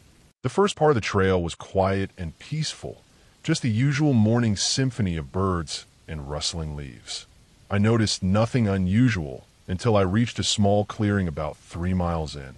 There, I saw something that immediately set my nerves on edge, a series of footprints leading off the trail into the thicker woods. They were too large for a deer and too irregular to be from a single person, like someone had been running, stopping, then running again. I took note, but the trail was long and I didn't want to chase shadows yet. By mid-morning, I had reached a small creek that cut across the trail. I often came here to refill my water bottles. As I bent down, I noticed more signs, broken branches, fresh claw marks on the bark of a young maple, and scuffed dirt that looked like a struggle had taken place. My gut told me something was off. I radioed the station just to report the findings, thinking maybe hunters had left the marks, but the voice on the other end sounded distracted. They told me nothing had been reported yet, and to continue my patrol. I continued along the trail, but the forest seemed heavier, darker somehow, even with the morning sun filtering through the canopy. Around noon, I passed a small ridge that overlooked a valley. That's when I saw it. Movement in the distance, a shadow darting between the trees. At first, I thought it was an animal, maybe a bear or a deer, but the way it moved was wrong, too deliberate, too quiet. I stopped and crouched behind a tree, my eyes straining. The figure disappeared as quickly as it appeared, leaving no sound but the wind through the leaves. I decided to head back toward the main path, but as I turned, I realized something terrifying. My trail markers, the ones I placed earlier, were no longer where I left them. One was snapped in half, another pushed to the side. My stomach tightened. I wasn't lost yet, but someone or something have been following me, maybe for hours. I try to keep calm, focused on the trail ahead. The forest around me grew denser. Every rustle in the underbrush made me flinch. I kept scanning for movement, trying to spot the source before it spotted me. That's when I saw the backpack lying in the dirt, not far from the trail. It was torn open, contents scattered, papers fluttering in a breeze. This wasn't just someone sneaking around. It looked like a struggle had happened here very recently. My heart raced, but I forced myself to move cautiously, picking up the items and securing them. By late afternoon, I had reached the old ranger cabin near the north end of the park. I called in on the radio again, reporting the footprints, the marks, and the abandoned backpack. This time, the response was urgent. They told me to stay put and that a unit would be dispatched immediately. While waiting, I kept watch from the cabin windows. That's when I noticed something that froze me in place. More footprints, fresh, leading up to the cabin. Whoever had been following me wasn't just roaming the woods. They had been tracking my movements deliberately. Hours passed. Eventually, a park enforcement team arrived. They combed the surrounding area, following the trail I had marked and the new signs I had reported. They found more evidence. Another set of torn clothing deeper in the woods, and what appeared to be small caches of stolen supplies hidden under rocks and fallen logs. It became clear that this person had been living off the land, moving through the park without being detected, and had been observing me the entire day, possibly even setting traps. By nightfall, the immediate danger had passed. The team escorted me back to the ranger station. I was exhausted, physically and mentally. The thought that someone had been following me for hours, watching, waiting, possibly preparing for confrontation, left a lasting chill. What made it worse was how calm the forest seemed afterward, like it hadn't witnessed any of it. The woods, which had always been a place of solace for me, now felt unpredictable, alive in a way I couldn't fully trust. The next few weeks were spent tightening security, placing more cameras, and patrolling more frequently. They eventually found signs that the person had left the park entirely, but it left a permanent mark on me. Every time I walk those trails now, I scan every shadow, every movement, aware that someone or something could be out there again. That day reminded me that the forest isn't just about the animals and the trees. It's about people too. People who can move quietly, live undetected, and stay in the woods long after most would leave. It's a dangerous lesson I'll never forget, and it made me a better ranger, but also made me realize something fundamental.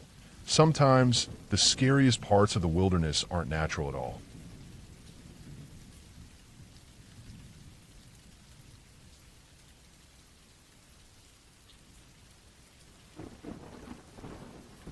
I had been working as a park ranger in the northern stretches of the Appalachian Forest for just over 3 years. The park wasn't huge, but it had areas so remote that even on busy weekends, you could walk for hours and not see another soul.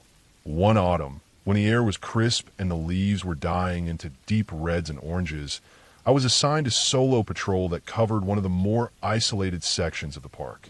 This section included an old logging trail that cut through dense woodland, steep hills, and several marshy clearings. I knew it well enough, but not well enough to feel completely safe. I started my day just after sunrise, checking the usual points: the trailheads, the old ranger stations, and some of the small maintenance buildings tucked away in the woods. I carried a standard ranger pack: radio, flashlight, a first aid kit, and a small hand axe, along with my service revolver, which I didn't like to think about using but always carried. My dog, a husky mix named Bear, was with me.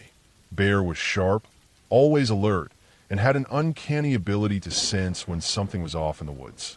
Around mid-morning, I left the main trail for a routine check of a smaller, lesser-used path that wound along a creek. The trail was narrow, overgrown, and slippery with fallen leaves. Bear walked slightly ahead, sniffing constantly. At first, everything seemed normal. Birds called in the trees. The creek gurgled quietly beside the trail, and the smell of damp earth filled the air. But after about 20 minutes, I noticed Bear had stopped repeatedly, looking over his shoulder as if someone or something was following us. I tried to shrug it off. People often walked in these woods for hunting or hiking, and sometimes hunters moved slowly, so it wasn't unusual for someone to be behind us. But as the trail curved and twisted through the forest, I realized we hadn't passed anyone, and there were no footprints other than mine. Bear's behavior got worse. His ears went flat, he growled low, and he refused to move forward. That's when I noticed the figure. He was far enough back that I couldn't make out details, but he was clearly following. Not jogging, not walking normally, just keeping pace, shadowing us. My pulse quickened, but I stayed calm. I wasn't going to run. Running through this forest alone wasn't smart, especially with Bear with me. I picked a slightly different route, a rough uphill trail that led toward a clearing, hoping to see if he would take the easy path and leave. He didn't. Every time I turned, I caught a glimpse of him. Medium build, wearing dark clothing that blended with the trees, no gear visible. He didn't speak, didn't wave, didn't make any attempt to signal. He just followed. The air got heavier, tighter, like something pressing down on your chest. My instincts told me this wasn't just some lost hiker. This was deliberate. I led Bear onto a ridgeline, thinking if I could see the forest around us, I might find a way to lose him. But the woods were thick. The ridgeline was steep, and the trail narrowed dangerously to a ledge on one side. Bear's growling became louder, more insistent. That's when I heard it, a subtle snap behind me, like a branch breaking under someone's weight. I froze. Bear tensed, ears pointed backward. My heart hammered in my chest. I reached slowly for my revolver, keeping it low and out of sight while I scanned the trees. The figure hadn't moved closer, not yet. But I didn't wait to see what he would do. I started backtracking carefully, stepping over roots and rocks, keeping Bear close. My mind raced through options. Call for backup? No signal here. Hide? Too risky on a narrow trail with steep drops. Move fast and erratically to confuse him? Possibly. But if he was determined, he'd follow. I finally reached a wider trail where my radio had a weak signal. I called the station, my voice low and deliberate. I didn't tell them I was scared, just that I might have a suspicious person following me near the old logging trail, and I needed backup. They said they'd send someone, but it would take 20 to 30 minutes. That left me alone with Bear and the figure somewhere behind us. I kept moving, taking zigzag turns, circling back on myself occasionally, staying on open ground when I could. Bear never left my side. The figure stayed at a distance, always just far enough behind to follow, without being obvious from a distance. Hours passed. My adrenaline throbbed in my temples. The sun sank low, casting long shadows. I felt exposed, vulnerable, and every sound, the crack of a twig, the rustle of leaves, made me jump. By the time backup arrived, the figure was gone. We searched the surrounding woods for hours, but there were no traces, no footprints in the mud, no disturbed leaves, nothing. It was as if he had vanished into thin air. The only sign that anything had happened were Bear's muddy paws, his uneasy pacing, and the memory burned into my mind of those cold, steady eyes watching us through the trees. The whole event left me shaken. I realized that the forest, even the part one knew like the back of my hand, could hide someone with enough patience, and that someone could follow a person for hours without leaving a clear trace. I stayed on patrol in the same park for years after, but I never took that trail alone again, and Bear never stopped looking over his shoulder whenever we passed that section of forest. The sense of being watched lingered long after the sun went down and the woods were empty. I never found out who he was or why he was there. All I know is that in those woods, someone could be walking behind you for hours, and you might not even realize it until it's too late. It was a reminder that danger isn't always loud. Sometimes it's patient, quiet, and right behind you, waiting for the moment you let your guard down. That day taught me that being a park ranger isn't just about helping people or maintaining trails. It's about surviving in a place where anyone can vanish and anything can be watching.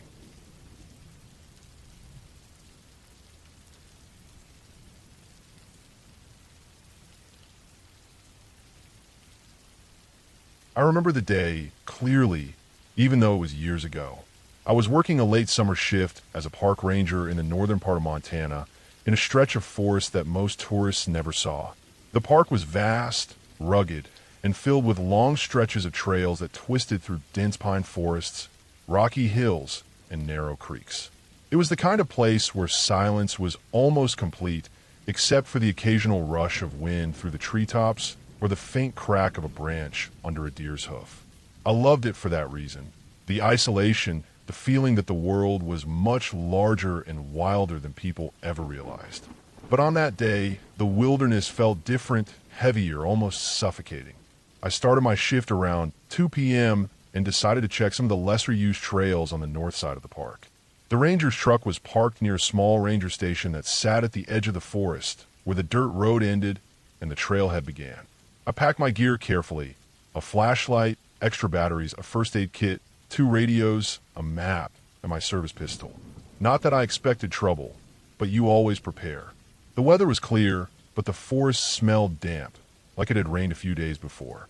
The smell of wet pine and earth always made me feel alert, almost instinctively on edge, like the forest was alive in ways people didn't notice. I began hiking a trail that curved sharply around a ridge, following a creek that wound through the trees. The sunlight filtered through the branches, making strange, flickering patterns on the ground. For the first hour, everything seemed normal: deer tracks, bird calls, the occasional rustle of squirrels in the underbrush. But then I started noticing something odd.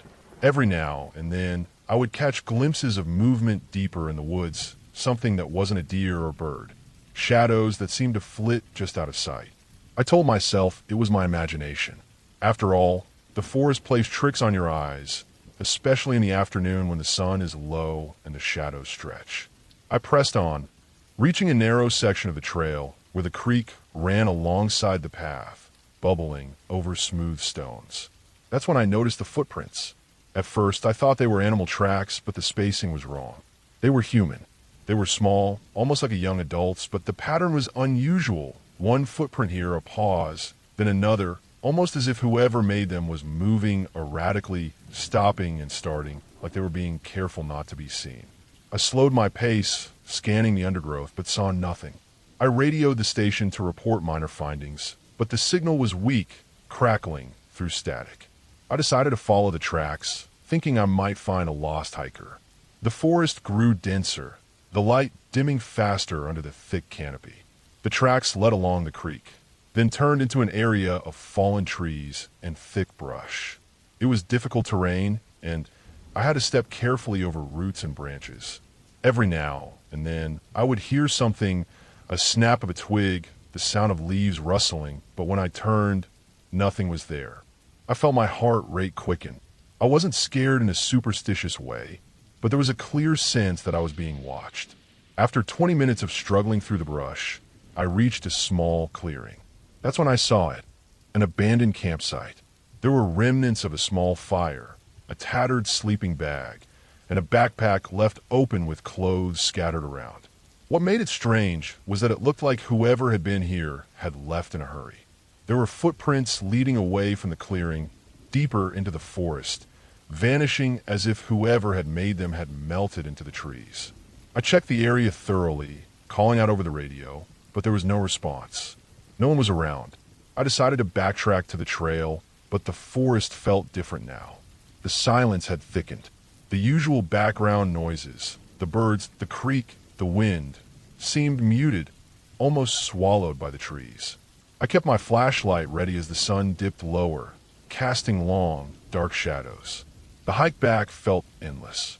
Every time I thought I recognized a rock or a tree, it turned out to be another one. The forest seemed larger, more confusing, almost like it had rearranged itself. Finally, after what felt like hours, I stumbled back onto the main trail and saw the headlights of the ranger truck in the distance. Relief hit me hard, and I moved faster, though still cautious. When I got back, the dispatcher was waiting, concerned because my radio had gone silent for so long. I reported the abandoned campsite and the tracks, and a team was dispatched to investigate. They found nothing beyond the small clearing. Whoever had been there was gone, and there was no sign of struggle or injury, only the hurried footprints leading further into the dense forest. I never found out who it was. The strange thing is, I've patrolled that park hundreds of times before and after that day, and I've never seen anything like it again. The forest remained wild and dangerous, but it never felt that eerie, that suffocating ever again. I sometimes think about it when I'm alone on a shift, walking through the quiet trails. Whoever it was, they were skilled at moving without being seen, but they were also reckless enough to leave clues behind. That day reminded me that the wilderness doesn't just have animals, rivers, and trees. It has people who can vanish without a trace.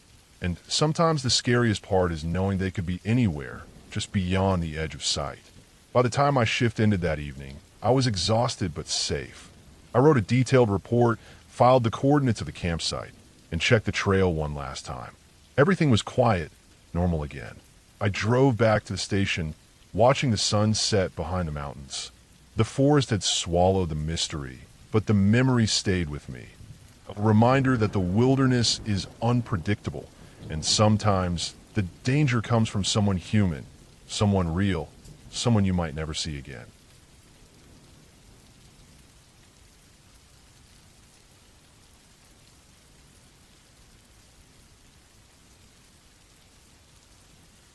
I worked as a park ranger in a remote national forest for several years, mostly in the northern stretches where the mountains slope steeply and the rivers cut deep valleys. I was used to isolation, long hours, and the kind of silence that feels heavy, the kind that presses against your chest at night when the campfire dies down and only the sounds of the forest remain. I liked it that way. Most of the time, the job was quiet, predictable, and exhausting in a routine sort of way. Patrolling trails, checking permits, making sure campers followed fire regulations. But one summer changed that, the summer when something fell off, though I didn't know at the time. It started on a Thursday morning when I was doing a solo patrol in the eastern section of the park. That area had been less trafficked, with a series of narrow trails winding up steep ridges and down to small lakes.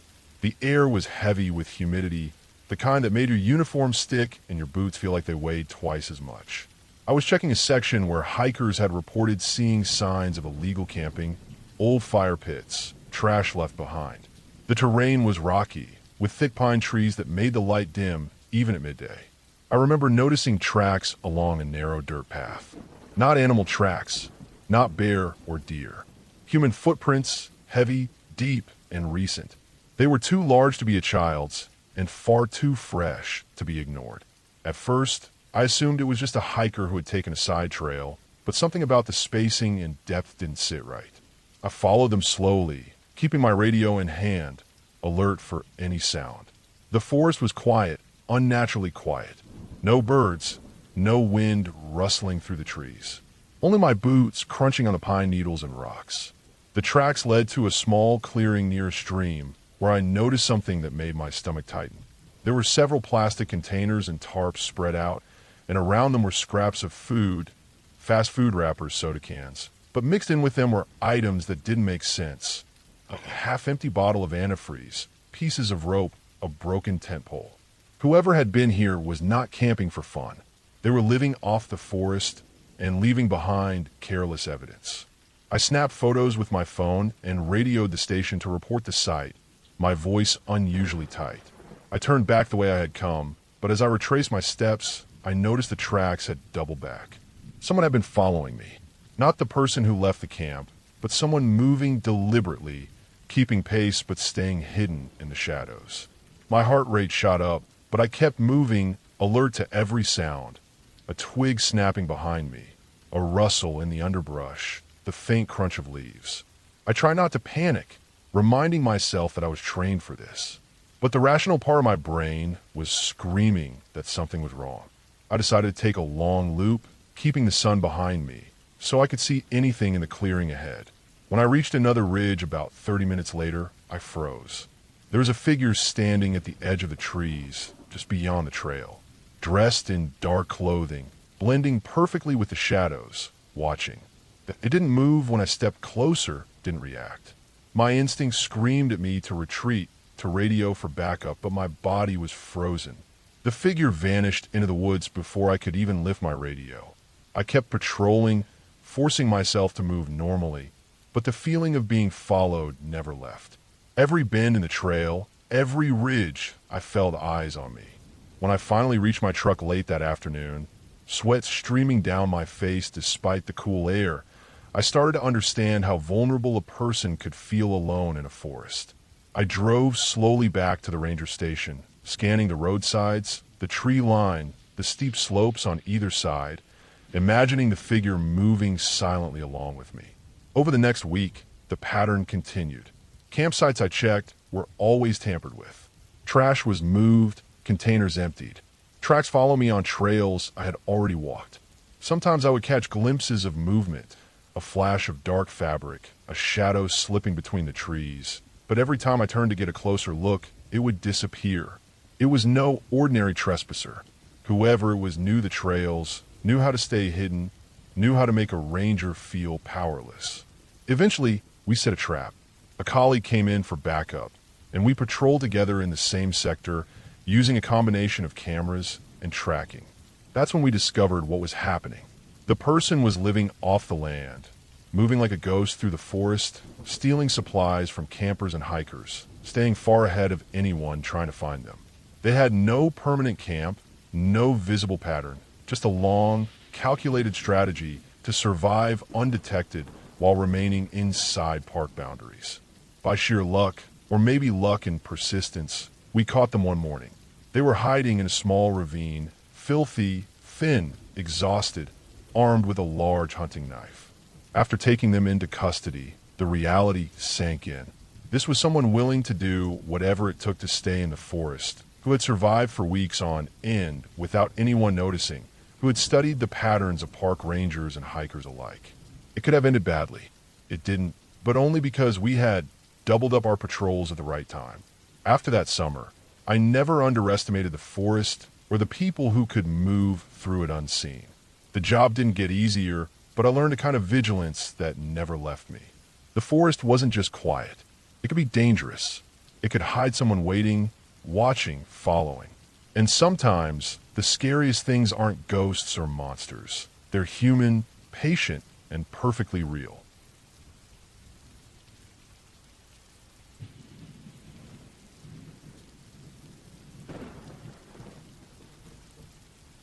I have been a park ranger for nearly 7 years at a sprawling national forest in the Northern Rockies.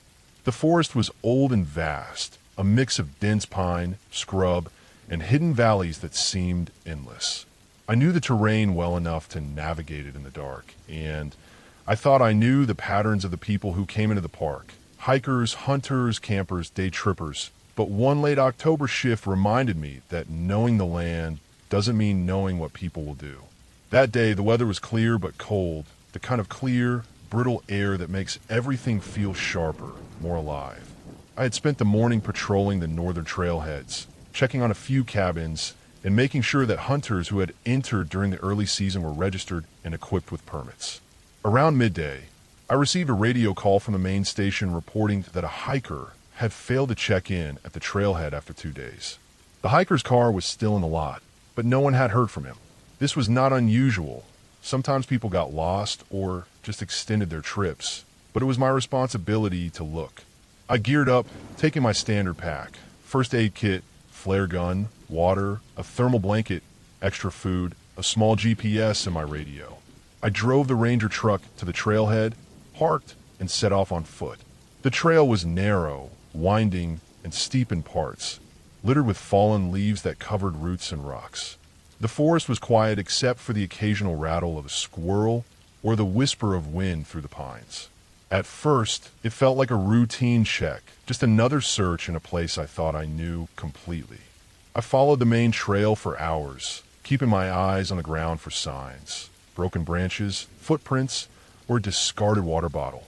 Around mid-afternoon, the sun started to dip, casting long shadows through the trees. That's when I noticed it, tracks off the trail, partially covered by leaves, leading into a denser part of the forest.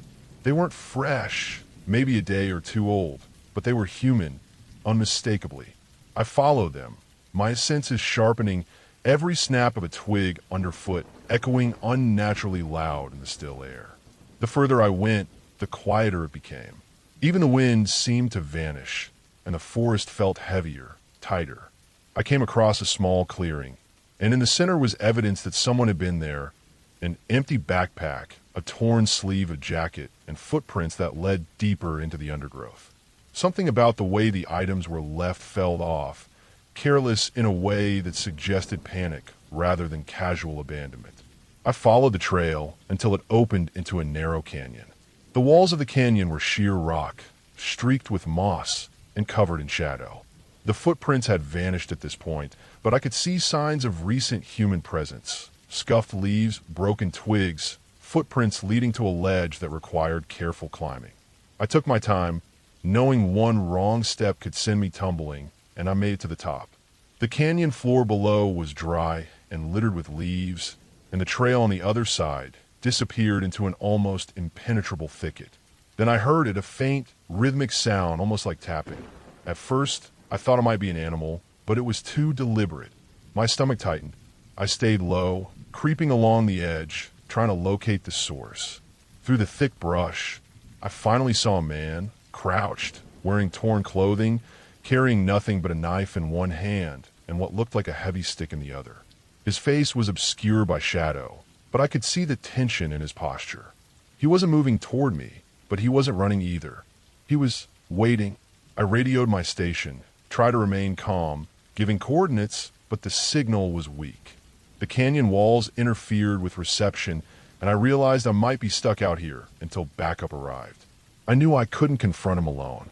I backed slowly, careful not to draw attention, retracing my steps to a point where the canyon narrowed enough to block his view.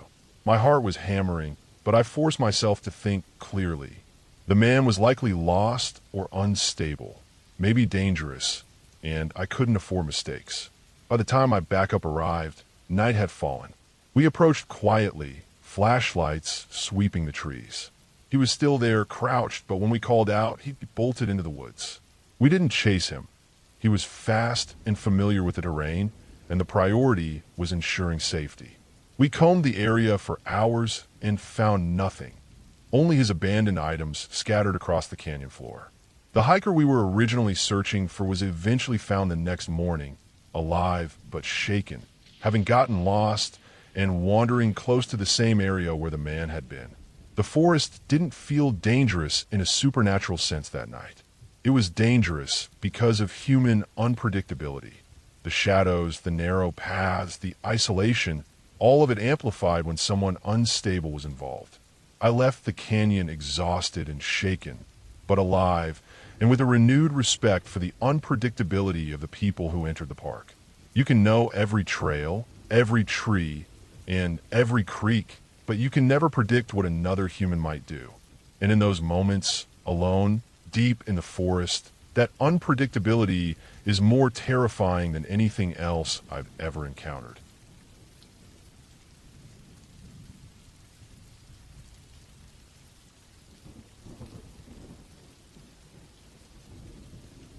I had been a park ranger for a few years, mostly in a national forest in the northern part of the country. The park was big, spread out over hundreds of square miles of dense woods, rolling hills, and hidden creeks. I had my usual patrol route, which included the main road that cut through the park and several back trails that most visitors never used. It was late October, and the leaves were turning, painting the forest in shades of red, orange, and brown. The air had that crisp bite that comes just before winter, the kind that makes your lungs feel sharp when you inhale. I liked that part of the job, the quiet. Most of the time, I was alone. My only companions the occasional deer, squirrels, and the far-off caw of a raven. That day started like any other. I checked my vehicle, made sure the radio was working, and set out along one of the less traveled trails. The dirt road wound through a valley flanked by steep hills, and the forest around me was thick enough that sunlight barely reached the ground in some spots. My truck bounced over rocks and ruts as I drove slowly, keeping an eye out for anything unusual. Nothing stood out at first, just the usual signs of autumn and the remnants of hikers who had been in the park over the weekend. I was about halfway through my patrol when I noticed something odd on one of the side trails. A pair of tire tracks, deep and fresh, veered off into the woods. They weren't from a park vehicle, and I didn't recognize the pattern from any authorized use. That immediately raised a red flag because off-trail driving was strictly forbidden and it was dangerous. I parked the truck and grabbed my flashlight, boots crunching on the fallen leaves as I followed the tracks. The tracks led deeper into the forest, and I started feeling that strange mix of excitement and tension that comes when you know something isn't right. The trees were thick, their branches scraping against each other with the wind, and I had to duck under low-hanging limbs. My flashlight cut through the darkness, casting long, shifting shadows. The deeper I went, the more I realized the tracks weren't fresh anymore. They were old enough that leaves had begun to fall back into the ruts, but not so old that they were meaningless. Whoever had been here had passed not long before me. Then I heard it, a snap like someone had stepped on a branch. I froze, listening. The forest seemed to hold its breath. My heart started pounding, louder than I thought possible. I waited, shining my light around, but saw nothing. The sound came again, closer this time. I started moving cautiously, keeping my eyes on every shadow, every movement. My training kicked in. I remembered the stories of people getting lost or worse in these woods, and how even a well-prepared ranger could get into trouble if they weren't careful. I followed the tracks until they ended abruptly at a clearing I didn't know existed. At first, it looked like any other clearing, but then I saw it. A small, makeshift campsite, poorly hidden under a thick cover of branches and leaves. There were discarded cans, a ripped tent, and footprints around a fire pit that looked like it had been used recently. Whoever had been here had been careful enough to try and avoid being seen, but not careful enough to erase the evidence. I could feel the tension coiling in my chest. Something about the campsite felt wrong. The firewood had been moved as if someone had left in a hurry. I called it in over the radio, giving my location and a description of what I'd found. While waiting for backup, I circled the clearing, trying to figure out which way the person had gone. Then I noticed a set of deeper footprints leading down a slope toward the creek that cut through the lower part of the forest. They were large, heavy, and uneven, like someone carrying something bulky. I debated following them. Part of me wanted to know what was going on. Part of me knew I needed to stay safe. But curiosity and the duty to protect the park pushed me forward. I followed the trail carefully, stepping lightly on the fallen leaves. The forest around me grew darker, and the sound of rushing water from the creek grew louder. Then I saw it, a deer carcass, partially skinned, lying by the water. My stomach turned. Someone had been hunting illegally, clearly, and they had no regard for safety, rules, or the law. Whoever it was had gone to great lengths to cover their tracks, but the evidence was here, undeniable. I documented everything with my camera and radioed in again, giving precise GPS coordinates. By the time backup arrived, the person was gone. The search went on for hours, but no one was found. We later discovered that the individual had been living in the park, moving from one remote area to another, poaching wildlife illegally. It explained the tire tracks, the campsite, and the carcass. The forest that had always felt peaceful now felt dangerous in a very real, tangible way. I drove home that night exhausted, but relieved that no one had been hurt and that the park and its wildlife was safe again, at least for now. The experience stayed with me. Every time I patrolled those trails after that, I moved slower, listened harder, and trusted my instincts more than ever. Being a park ranger wasn't just about guiding visitors or maintaining trails.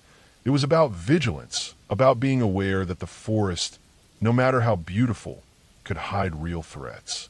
The park looked peaceful, but under its quiet surface, danger could always be lurking. That day reminded me that the job wasn't just a job. It was responsibility, and it demanded attention, patience, and courage every single step of the way.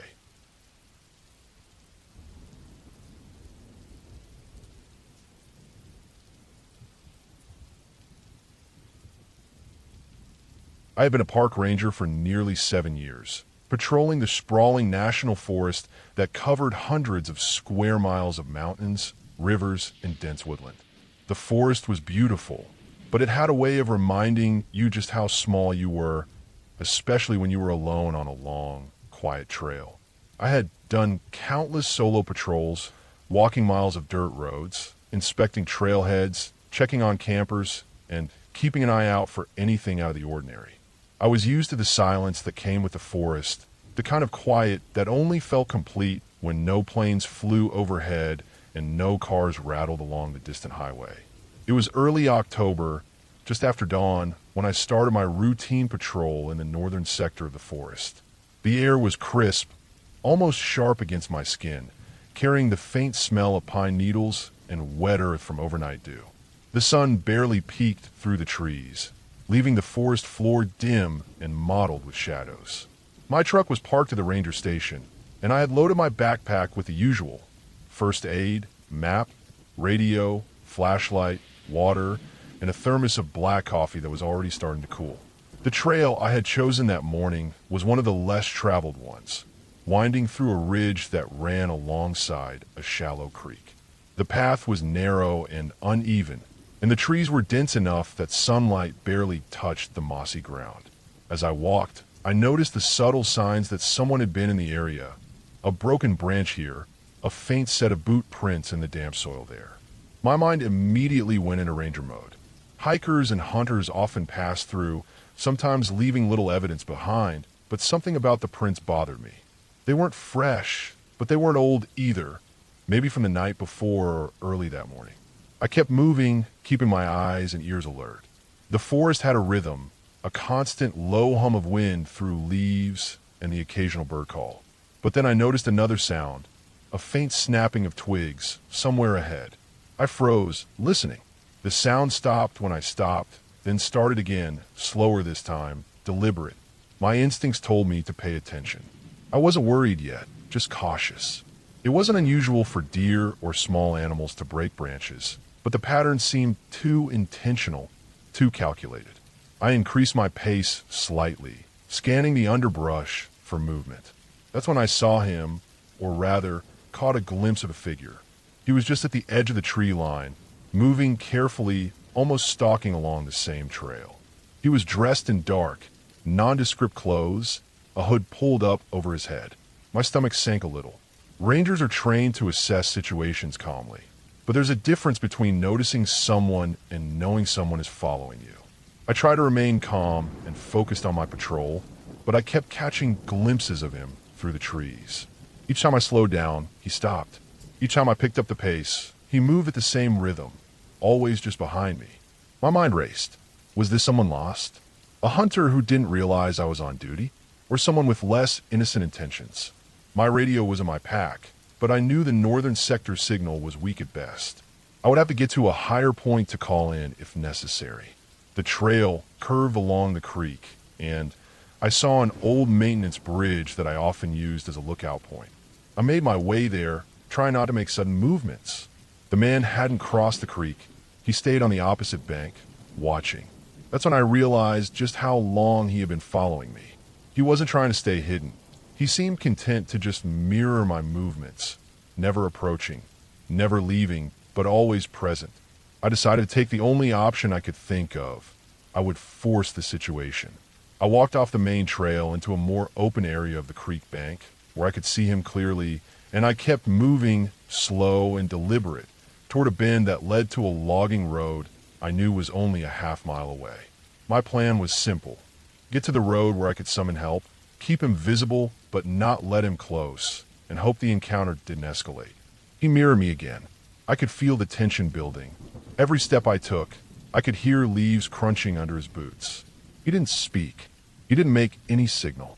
Just presence. By the time I reached the road, I had kept him in sight, and I saw him hesitate at the tree line, then slowly turn and retreat. I didn't chase him. I didn't need to. I had survived the encounter simply by staying calm, aware, and moving towards safety. Once I reached my truck, I called into the main ranger station, reporting a suspicious person following a ranger, describing his appearance and behavior. Within 20 minutes, a backup team was in the area, combing the trails and searching for any sign of him. They found nothing but the faint boot prints fading into the dirt, as if he had vanished. I spent the rest of the day on patrol, the encounter replaying in my mind with every step.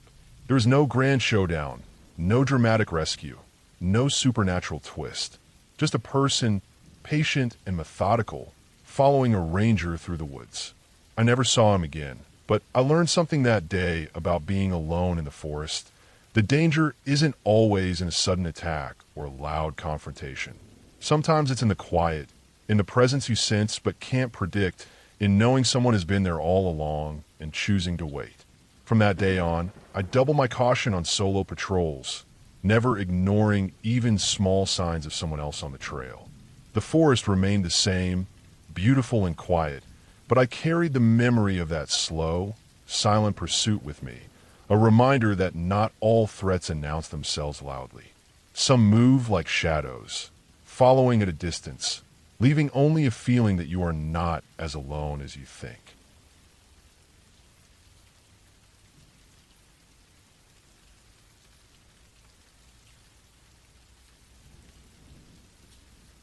I was nearing the end of my shift as a park ranger one late September afternoon when the weather began to shift. The sky over the forested hills was bruised with gray clouds, and the wind had picked up in a way that tugged at the branches of the maples and oaks like the woods were testing my presence. I had been patrolling the eastern side of the park all day, checking the usual hiking trails, inspecting the small bridges over the streams, and making sure no one was straying into the areas marked as off-limits. Normally, this part of the park was quiet, even on weekends. But today there was an odd tension in the air, the kind you notice before a storm, only it wasn't the storm that unsettled me. I was walking along the gravel path that led through the dense pine grove when I noticed something out of place. The trail ahead showed faint signs of someone having been there recently, disturbed pine needles and flattened grass. At first, I thought maybe it was a hiker, but the marks didn't look right. They were too erratic, as if someone had been moving without purpose or direction, constantly stopping and turning. My gut told me to pay attention, though the rational part of me reminded myself it was probably just a jogger or a lost hiker. Still, I adjusted my flashlight in its holster even though it was early evening and there was still daylight left. Something in the woods didn't feel normal. As I moved deeper into the grove, the noises of the forest seemed exaggerated. Every branch, snapping underfoot, sounded loud enough to startle, and the occasional scurry of a squirrel or small animal felt like a warning. The wind carried the rustle of leaves in a way that made it difficult to distinguish ordinary sounds from something more deliberate. I kept walking, following the path, when I heard it, the unmistakable sound of heavy breathing coming from behind me. It was faint, but it was definitely there. I stopped, my hand instinctively moving toward the radio on my belt. Nothing. The forest was empty. I paused for a moment, telling myself it was probably my imagination, that after hours of patrolling alone, the mind starts to invent noises. I took a deep breath and continued, but I made my steps quieter, more cautious, listening carefully. After another few minutes, I noticed footprints alongside the trail. They weren't like the prints hikers usually leave, no shoe treads I recognized, and oddly spaced, as though someone had been running, stopping, and turning repeatedly. My stomach sank. I had seen trespassers before, but something about these prints didn't fit normal human behavior. I took out my radio, ready to call dispatch, when movement in the shadows caught my eye. Between the trees, I could just make out the outline of a person. They weren't trying to hide. They were walking parallel to the trail, keeping distance, matching my pace without ever getting closer. My pulse quickened. I had been trained for situations like this, but training only goes so far when you're alone in the middle of miles of forest and can't see what's really happening. I decided to change direction, take a side trail leading uphill toward a ranger station I knew would have other people around. I veered sharply, expecting the person to follow. At first, it seemed like they didn't notice, but then I heard the crunch of gravel behind me. They had picked up speed to match mine, but I didn't dare look back. My heart was pounding. My mind raced with scenarios. Were they lost? Were they dangerous? I couldn't tell. I kept moving, putting as much distance between us as I could while staying on the trails I knew. The uphill trail became steeper, and the wind howled through the trees. Branches whipped at my face as I pushed forward, adrenaline giving me energy I didn't know I had left after the long day. I reached a clearing near the ranger cabin and spotted a truck parked outside. a light on in the window. Relief surged through me. I ran the last few hundred yards and slammed the cabin door behind me, locking it. I immediately called dispatch, my voice steady but tight as I explained the situation. They told me to stay put while another ranger headed my way.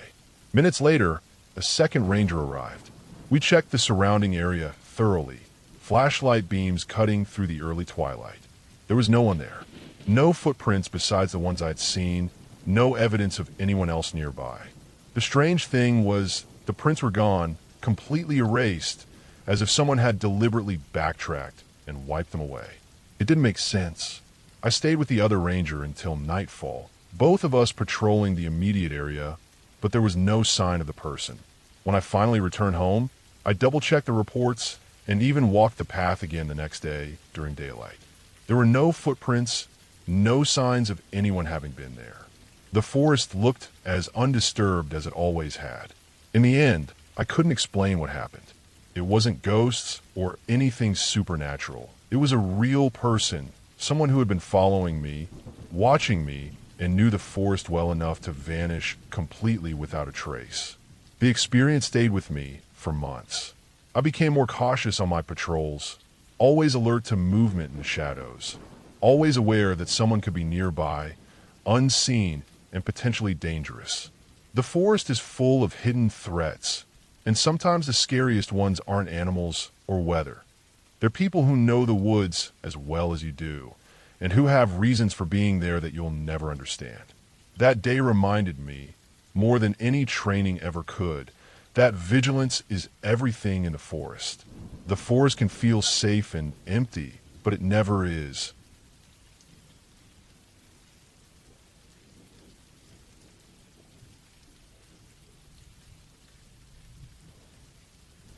I have been a park ranger for nearly 7 years, patrolling the sprawling national forest that covered hundreds of square miles of mountains, rivers, and dense woodland. The forest was beautiful, but it had a way of reminding you just how small you were, especially when you were alone on a long, quiet trail. I had done countless solo patrols, walking miles of dirt roads, inspecting trailheads, checking on campers, and keeping an eye out for anything out of the ordinary. I was used to the silence that came with the forest, the kind of quiet that only felt complete when no planes flew overhead and no cars rattled along the distant highway. It was early October, just after dawn, when I started my routine patrol in the northern sector of the forest. The air was crisp, almost sharp against my skin, carrying the faint smell of pine needles and wet earth from overnight dew. The sun barely peeked through the trees, leaving the forest floor dim and mottled with shadows. My truck was parked at the ranger station, and I had loaded my backpack with the usual: first aid, map, radio, flashlight, water, and a thermos of black coffee that was already starting to cool. The trail I had chosen that morning was one of the less traveled ones, winding through a ridge that ran alongside a shallow creek. The path was narrow and uneven, and the trees were dense enough that sunlight barely touched the mossy ground. As I walked, I noticed the subtle signs that someone had been in the area: a broken branch here, a faint set of boot prints in the damp soil there. My mind immediately went into ranger mode. Hikers and hunters often pass through, sometimes leaving little evidence behind, but something about the prints bothered me. They weren't fresh, but they weren't old either, maybe from the night before or early that morning. I kept moving, keeping my eyes and ears alert. The forest had a rhythm, a constant low hum of wind through leaves and the occasional bird call. But then I noticed another sound, a faint snapping of twigs somewhere ahead. I froze, listening. The sound stopped when I stopped, then started again, slower this time, deliberate. My instincts told me to pay attention. I wasn't worried yet, just cautious. It wasn't unusual for deer or small animals to break branches, but the pattern seemed too intentional, too calculated. I increased my pace slightly, scanning the underbrush for movement. Then when I saw him, or rather, caught a glimpse of a figure. He was just at the edge of the tree line, moving carefully, almost stalking along the same trail. He was dressed in dark, nondescript clothes, a hood pulled up over his head. My stomach sank a little. Rangers are trained to assess situations calmly. But there's a difference between noticing someone and knowing someone is following you. I tried to remain calm and focused on my patrol, but I kept catching glimpses of him through the trees. Each time I slowed down, he stopped. Each time I picked up the pace, he moved at the same rhythm, always just behind me. My mind raced. Was this someone lost? A hunter who didn't realize I was on duty? Or someone with less innocent intentions? My radio was in my pack, but I knew the northern sector signal was weak at best. I would have to get to a higher point to call in if necessary. The trail curved along the creek, and I saw an old maintenance bridge that I often used as a lookout point. I made my way there, trying not to make sudden movements. The man hadn't crossed the creek. He stayed on the opposite bank, watching. That's when I realized just how long he had been following me. He wasn't trying to stay hidden. He seemed content to just mirror my movements, never approaching, never leaving, but always present. I decided to take the only option I could think of. I would force the situation. I walked off the main trail into a more open area of the creek bank, where I could see him clearly, and I kept moving, slow and deliberate, toward a bend that led to a logging road I knew was only a half-mile away. My plan was simple. Get to the road where I could summon help, keep him visible but not let him close, and hope the encounter didn't escalate. He mirrored me again. I could feel the tension building. Every step I took, I could hear leaves crunching under his boots. He didn't speak. He didn't make any signal. Just presence. By the time I reached the road, I had kept him in sight, and I saw him hesitate at the tree line, then slowly turn and retreat. I didn't chase him. I didn't need to. I had survived the encounter simply by staying calm, aware, and moving towards safety. Once I reached my truck, I called into the main ranger station, reporting a suspicious person following a ranger, describing his appearance and behavior. Within 20 minutes, a backup team was in the area, combing the trails and searching for any sign of him. They found nothing but the faint boot prints fading into the dirt, as if he had vanished. I spent the rest of the day on patrol, the encounter replaying in my mind with every step. There was no grand showdown, no dramatic rescue, no supernatural twist.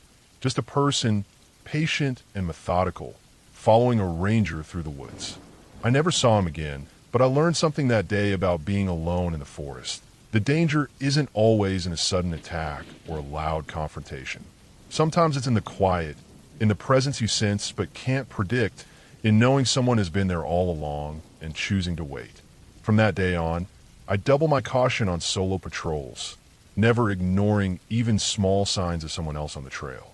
The forest remained the same, beautiful and quiet, but I carried the memory of that slow, silent pursuit with me, a reminder that not all threats announce themselves loudly.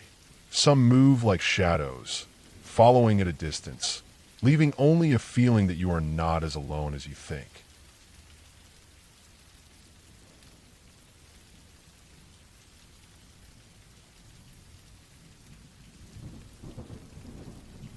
I was nearing the end of my shift as a park ranger one late September afternoon when the weather began to shift. The sky over the forested hills was bruised with gray clouds, and the wind had picked up in a way that tugged at the branches of the maples and oaks like the woods were testing my presence. I had been patrolling the eastern side of the park all day, checking the usual hiking trails, inspecting the small bridges over the streams, and making sure no one was straying into the areas marked as off-limits. Normally, this part of the park was quiet, even on weekends. But today there was an odd tension in the air, the kind you notice before a storm, only it wasn't the storm that unsettled me. I was walking along the gravel path that led through the dense pine grove when I noticed something out of place. The trail ahead showed faint signs of someone having been there recently, disturbed pine needles and flattened grass. At first I thought maybe it was a hiker, but the marks didn't look right. They were too erratic, as if someone had been moving without purpose or direction, constantly stopping and turning. My gut told me to pay attention, though the rational part of me reminded myself it was probably just a jogger or a lost hiker. Still, I adjusted my flashlight in its holster, even though it was early evening and there was still daylight left. Something in the woods didn't feel normal. As I moved deeper into the grove, the noises of the forest seemed exaggerated. Every branch, snapping underfoot, sounded loud enough to startle, and the occasional scurry of a squirrel or small animal felt like a warning. The wind carried the rustle of leaves in a way that made it difficult to distinguish ordinary sounds from something more deliberate. I kept walking, following the path, when I heard it, the unmistakable sound of heavy breathing coming from behind me. It was faint, but it was definitely there. I stopped, my hand instinctively moving toward the radio on my belt. Nothing. The forest was empty.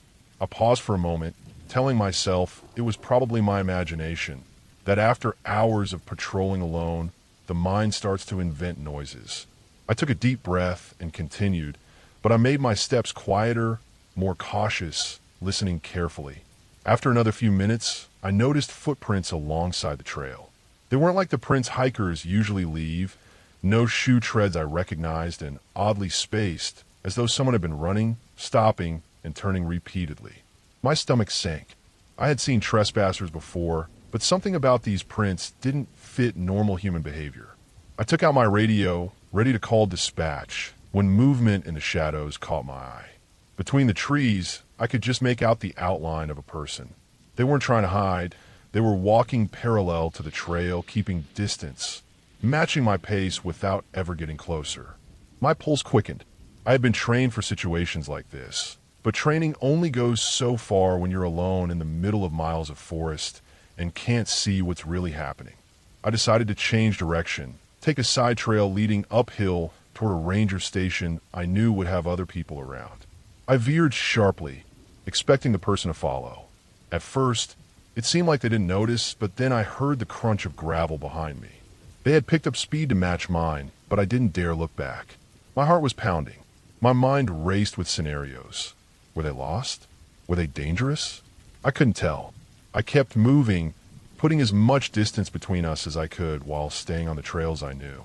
The uphill trail became steeper, and the wind howled through the trees. Branches whipped at my face as I pushed forward, adrenaline giving me energy I didn't know I had left after the long day. I reached a clearing near the ranger cabin and spotted a truck parked outside, a light on in the window. Relief surged through me. I ran the last few hundred yards and slammed the cabin door behind me, locking it. I immediately called dispatch, my voice steady but tight as I explained the situation. They told me to stay put while another ranger headed my way. Minutes later, a second ranger arrived. We checked the surrounding area thoroughly, flashlight beams cutting through the early twilight. There was no one there. No footprints besides the ones I had seen, no evidence of anyone else nearby. The strange thing was the prints were gone, completely erased, as if someone had deliberately backtracked and wiped them away. It didn't make sense. I stayed with the other ranger until nightfall, both of us patrolling the immediate area, but there was no sign of the person. When I finally returned home, I double-checked the reports and even walked the path again the next day during daylight. There were no footprints, no signs of anyone having been there. The forest looked as undisturbed as it always had. In the end, I couldn't explain what happened. It wasn't ghosts or anything supernatural. It was a real person, someone who had been following me, watching me, and knew the forest well enough to vanish completely without a trace. The experience stayed with me for months. I became more cautious on my patrols, always alert to movement in the shadows, always aware that someone could be nearby, unseen, and potentially dangerous. The forest is full of hidden threats, and sometimes the scariest ones aren't animals or weather. They're people who know the woods as well as you do, and who have reasons for being there that you'll never understand.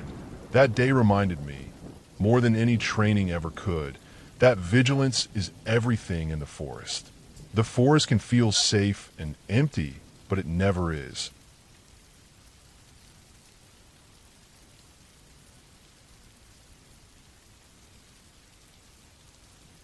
I have been a park ranger for almost 7 years, working in one of the more remote sections of the Rockies. The area I patrolled was huge, dense forests, narrow valleys, and stretches of rugged cliffs where even the most experienced hikers could easily get lost. I was used to solitude, and most days were quiet, sometimes painfully so. That winter, the snow was late, and the trails were still bare, giving the forest an almost open, exposed feeling. I had planned a routine patrol on foot, starting early in the morning to check some backcountry cabins and make sure the trails were safe. I packed my usual gear, a backpack with extra water, protein bars, a first aid kit, a map, a compass, my radio, and a small handheld GPS. I also had my sidearm, though it rarely left its holster. The wildlife in this part of the park was more a nuisance than a threat most of the time. I started walking along one of the narrow dirt trails that ran alongside a steep hillside, the morning sun cutting through the trees at an angle that made everything shimmer with frost. The air was sharp and cold, and my breath came out in little clouds that lingered for a few seconds before vanishing. The first few miles were quiet. I passed a few signs of wildlife, tracks from deer and a coyote that had run across the trail earlier, but nothing unusual. I made mental notes of where fallen trees blocked paths or where erosion had started to eat into the trail edges. Around mid-morning, I reached a spot where the trail split near a small creek, and I paused to check my GPS. That's when I noticed the broken branches and disturbed snow leading off the trail, almost as if someone had cut through the forest on foot. At first, I thought it might have been a hiker, but something about the pattern felt deliberate, like the person didn't want to be seen. I kept moving, but I made a mental note to circle back later. The forest was quiet, almost unnaturally so. Birds weren't singing, and even the wind seemed muted by the dense pines. I chalked it up to the cold and pushed on, taking a longer loop that would eventually bring me back toward the cabins. As the morning wore on, I noticed faint footprints in the dirt, partially covered by some fallen leaves. They weren't my size, and they weren't consistent with an animal. Someone had been walking this path not long before I got there. That prickling feeling in the back of my neck started to grow. I checked my watch. I still had a few hours before I had to report back. I moved faster, alert to every sound. The snap of a twig, the rustle of leaves, the distant splash of water from the creek. Then I saw it, a figure far ahead, partially hidden behind a cluster of trees. It froze the moment I looked directly at it. My gut tightened. It wasn't a hiker carrying gear or wearing bright clothing. It was just standing there, motionless, staring in my direction. I considered calling it in over the radio, but I hesitated. There was no clear indication of a threat yet. I didn't want to alert someone unnecessarily. I kept walking, keeping the trees between us as much as I could. When I glanced back a few minutes later, it had moved, keeping the distance between us. At that point, I realized I was being followed. My heart rate spiked. I wasn't sure if it was a lost hiker, a poacher, or someone else entirely. I decided to take the high ground. The trail climbed sharply ahead, leading to a ridge that gave a clear view of the surrounding valleys.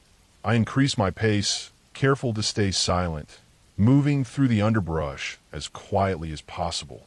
The figure kept following, never coming too close, but always keeping pace. I tried to gauge if it was keeping to the trail or moving through the trees in a parallel path. Either way, I couldn't shake the feeling that the person knew exactly where I would go. By mid-afternoon, I reached the ridge. From there, I could see one of the park cabins and the road that ran along the valley below. I took out my radio and reported a possible trespasser in my sector. The dispatcher told me a ranger unit would be sent, but it would take a while. They were covering other areas. I decided to descend carefully toward the road, keeping an eye on the tree line. The figure followed, but now it was clear that it was trying to avoid being seen. Whoever it was, they had survival skills, knew the terrain, and were comfortable in the forest. When I finally reached the edge of the road, I saw a vehicle parked in a small pull-off a few hundred yards away. The figure had melted back into the trees, gone without a trace. I called dispatch again, reporting the vehicle, description, and the pattern I had seen. Within 30 minutes, another ranger arrived. We scouted the area and found signs of recent activity. Footprints leading into the woods, small campsites hidden in clearings, and a few discarded wrappers. It turned out that the person was a poacher who had been operating in that area for months, moving stealthily to avoid detection. By the time law enforcement tracked him down, he had been caught with illegally hunted game, snares, and other tools. I spent the rest of the day checking the trail and securing evidence. That day stayed with me. Even in all my years patrolling backcountry forests, I had never felt that mix of fear and awareness. The knowledge that someone was following me, skilled enough to move like a ghost, yet human and dangerous. It was a reminder that the wilderness doesn't just challenge your survival skills. It tests your judgment, your attention to detail, and your ability to stay calm when someone else's intentions are unknown. After the incident, the park increased patrols in that section, and I took a longer route home that night, careful not to leave the safety of the road until I was back at the station. I couldn't help but replay every moment in my head. The crunch of snow underfoot, the sudden glimpse of movement behind the trees, the cold, empty silence of the forest that seemed almost unnatural. In the end, it had a clear resolution. The poacher was caught, the area made safer, and I had survived. But the memory of being hunted in a place I thought I controlled stayed with me for years. A stark reminder that even in the quietest forests, danger can lurk just beyond the trail.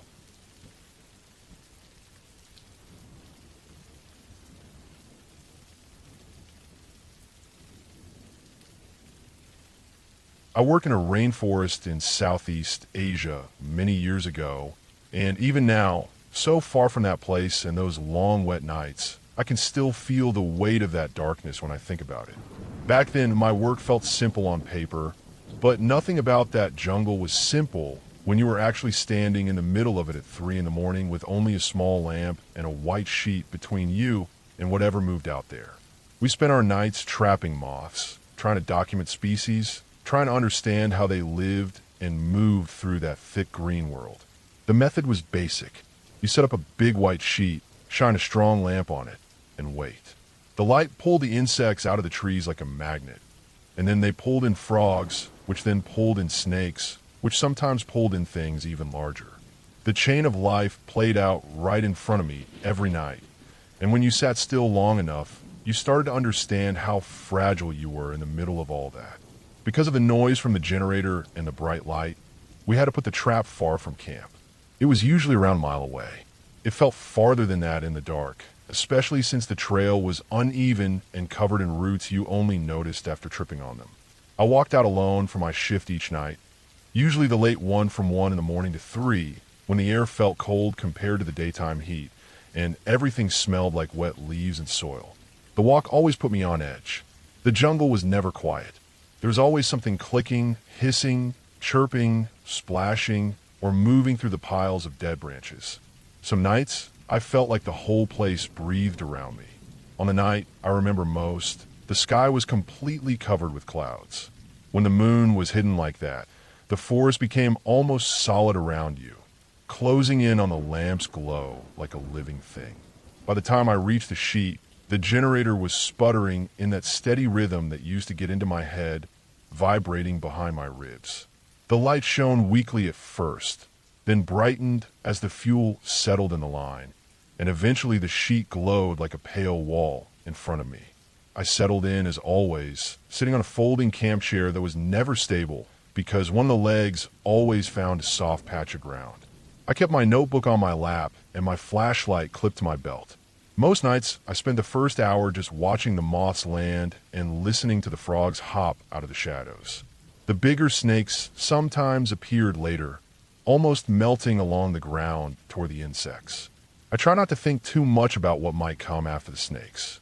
The rangers had told me stories of things they saw in the trees, big cats slipping by without a sound. I never wanted to test whether those stories were exaggerated. For the first hour that night, almost nothing happened. The air was heavy and still, and even the insects seemed tired. I checked the sheet over and over, but only a few small moths fluttered around. The frogs weren't singing as loudly either.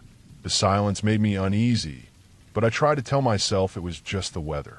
Every few minutes, I roll my shoulders, try to shake off the tension, try to focus on the job instead of the fact that the forest looked darker than usual. I kept glancing to the left, toward a cluster of thick trees where the ground dipped. Something about that patch of forest always bothered me, even on nights when nothing strange happened.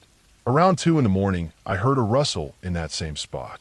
At first it sounded normal, just the kind of movement you expect from small animals that run along the forest floor. But then it kept going. It didn't fade away like it usually did. It grew louder. The sound didn't fit the typical pattern I'd learned to recognize. It wasn't the quick shuffle of a lizard or the slow slide of a snake. It felt heavier, more deliberate, like something stepping around fallen branches instead of over them. I froze in my chair and my heartbeat picked up fast. I told myself to breathe, but each breath felt shallow. The sound kept getting closer, and for a moment the light from the lamp flickered as if something passed behind it. My hands started sweating even though the air was cool. I tried to scan the trees, but the lamp only lit the area directly around the sheet, leaving the forest beyond it in a thick black wall. I felt exposed and stupid, like a small target sitting in front of a glowing sign. The rustling shifted again, and I could tell it was only a few meters away now. I felt the hair on the back of my neck rise. My brain went straight to the worst thought possible, something large moving low between the trees, maybe a leopard or a tiger. I knew the area had both. I had heard their calls far away on other nights, but hearing them was different from imagining one stepping toward me without making a sound except for the weight of its body pushing through wet leaves. The noise stopped all at once, and a sudden stillness made everything worse. The frogs were quiet. Even the insects seemed to hold back. I sat completely still, staring into the dark, gripping the sides of the chair so tightly that my fingers started to ache. I couldn't see anything, but the silence pressed on me like something breathing just out of sight. Then the sound came again, much closer, and before my brain could catch up, a face exploded out of the dark between the trees. It came in fast, lit from below by a shaking flashlight, the kind of lighting that turns every feature sharp and strange. The skin looked pale under the beam, the eyes wide and wild, the mouth open in a scream that didn't even sound human at first. The voice was loud and broken, an unintelligible burst of noise that hit me like a physical shock. My whole body jerked. My legs kicked the folding chair backward, and it collapsed under me. I hit the ground hard, scraping my back on a rock I hadn't noticed. I felt my throat make a sound I'd never heard from myself before, something between a shout and a gasp. My mind was certain I was about to die. I thought that thing in front of me was something out of the jungle, something not supposed to exist, something that had been waiting in the dark for me. But just as fast as it had appeared, the face withdrew back into the shadows. The scream cut off and turned into this high-pitched giggling that echoed weirdly across the trees. Leaves shook, branches snapped, and the sound faded as whoever it was ran away. I stayed on the ground for a moment, trying to steady my breathing, trying to believe that I was still alive. My chest felt tight and my ears were ringing. When I finally stood up and brushed the dirt off myself, the reality settled slowly. I replayed the scream in my head and the way the light had moved under the face. It finally clicked that it wasn't any creature. It was a person. One of the local lumberjacks sometimes worked near our area, and earlier that week I had seen a few of them messing around with torches and laughing among themselves. When I put the pieces together, the fear drained out of me so fast that my knees felt weak again, but this time from relief. The giggling that followed the scream suddenly made perfect sense. I felt stupid for how hard I had reacted, but I couldn't even be angry. When the truth settled in fully, I actually laughed out loud in the quiet jungle. A real, shaky laugh that came for sheer relief. The fear had been real, but the danger hadn't. It was just a bored lumberjack having fun at my expense, using his torch to light up his own face and scare me half to death. When my shift finally ended and I walked back to camp, the forest felt different. Still dark, still full of sounds, still thick and wild, but not quite as threatening anymore. I kept replaying the moment in my mind, how something so simple had turned that whole section of the forest into a nightmare for a few seconds. I realized then how easy it was to let fear fill the empty spaces of the night. The ending of it all was simple. I survived the scare, the jungle went back to its normal rhythm, and the next night I did my shift again like always. But that moment stayed with me. It reminded me that sometimes the scariest things are just people having fun, and the mind does the rest on its own. Even now, when I think about that face bursting out of the tree line, I still feel a small jolt in my chest, but I also remember how hard I laughed afterward. The fear was real, but so was the relief. And that was enough to make the ending clear every time I told it.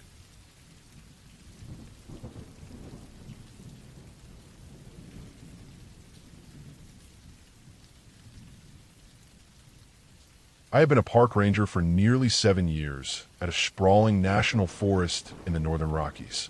The forest was old and vast, a mix of dense pine, scrub, and hidden valleys that seemed endless. I knew the terrain well enough to navigate it in the dark, and I thought I knew the patterns of the people who came into the park. Hikers, hunters, campers, day trippers, but one late October shift reminded me that knowing the land doesn't mean knowing what people will do. That day, the weather was clear but cold, the kind of clear, brittle air that makes everything feel sharper, more alive. I had spent the morning patrolling the northern trailheads, checking on a few cabins, and making sure that hunters who had entered during the early season were registered and equipped with permits. Around midday, I received a radio call from the main station reporting that a hiker had failed to check in at the trailhead after 2 days. The hiker's car was still in the lot, but no one had heard from him. This was not unusual. Sometimes people got lost or just extended their trips, but it was my responsibility to look. I geared up, taking my standard pack: first aid kit, flare gun, water, a thermal blanket, extra food, a small GPS, and my radio. I drove the ranger truck to the trailhead, parked, and set off on foot. The trail was narrow, winding, and steep in parts, littered with fallen leaves that covered roots and rocks. The forest was quiet except for the occasional rattle of a squirrel or the whisper of wind through the pines. At first, it felt like a routine check, just another search in a place I thought I knew completely. I followed the main trail for hours, keeping my eyes on the ground for signs: broken branches, footprints, or a discarded water bottle. Around mid-afternoon, the sun started to dip, casting long shadows through the trees.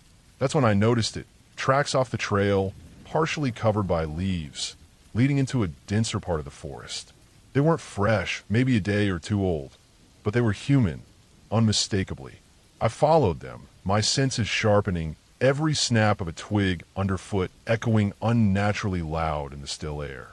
The further I went, the quieter it became. Even wind seemed to vanish, and the forest felt heavier, tighter. I came across a small clearing, and in the center was evidence that someone had been there: an empty backpack, a torn sleeve of a jacket, and footprints that led deeper into the undergrowth. Something about the way the items were left felt off, careless in a way that suggested panic rather than casual abandonment. I followed the trail until it opened into a narrow canyon. The walls of the canyon were sheer rock, streaked with moss, and covered in shadow. The footprints had vanished at this point, but I could see signs of recent human presence: scuffed leaves, broken twigs, footprints leading to a ledge that required careful climbing. I took my time, knowing one wrong step could send me tumbling, and I made it to the top. The canyon floor below was dry and littered with leaves, and the trail on the other side disappeared into an almost impenetrable thicket. Then I heard it, a faint, rhythmic sound, almost like tapping. At first, I thought it might be an animal, but it was too deliberate. My stomach tightened. I stayed low, creeping along the edge, trying to locate the source. Through the thick brush, I finally saw a man, crouched, wearing torn clothing, carrying nothing but a knife in one hand and what looked like a heavy stick in the other. His face was obscured by shadow, but I could see the tension in his posture. He wasn't moving toward me, but he wasn't running either. He was waiting. I radioed my station, tried to remain calm, giving coordinates, but the signal was weak. The canyon walls interfered with reception, and I realized I might be stuck out here until backup arrived. I knew I couldn't confront him alone. I backed slowly, careful not to draw attention, retracing my steps to a point where the canyon narrowed enough to block his view. My heart was hammering, but I forced myself to think clearly. The man was likely lost or unstable, maybe dangerous, and I couldn't afford mistakes. By the time my backup arrived, night had fallen. We approached quietly, flashlights sweeping the trees. He was still there, crouched, but when we called out, he bolted into the woods. We didn't chase him. He was fast and familiar with the terrain, and the priority was ensuring safety. We combed the area for hours and found nothing.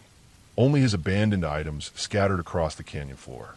The hiker we were originally searching for was eventually found the next morning, alive but shaken, having gotten lost and wandering close to the same area where the man had been. The forest didn't feel dangerous in a supernatural sense that night. It was dangerous because of human unpredictability. The shadows, the narrow paths, the isolation, all of it amplified when someone unstable was involved. I left the canyon exhausted and shaken, but alive, and with a renewed respect for the unpredictability of the people who enter the park. You can know every trail, every tree, and every creek, but you can never predict what another human might do. And in those moments alone, deep in the forest, that unpredictability is more terrifying than anything else I've ever encountered.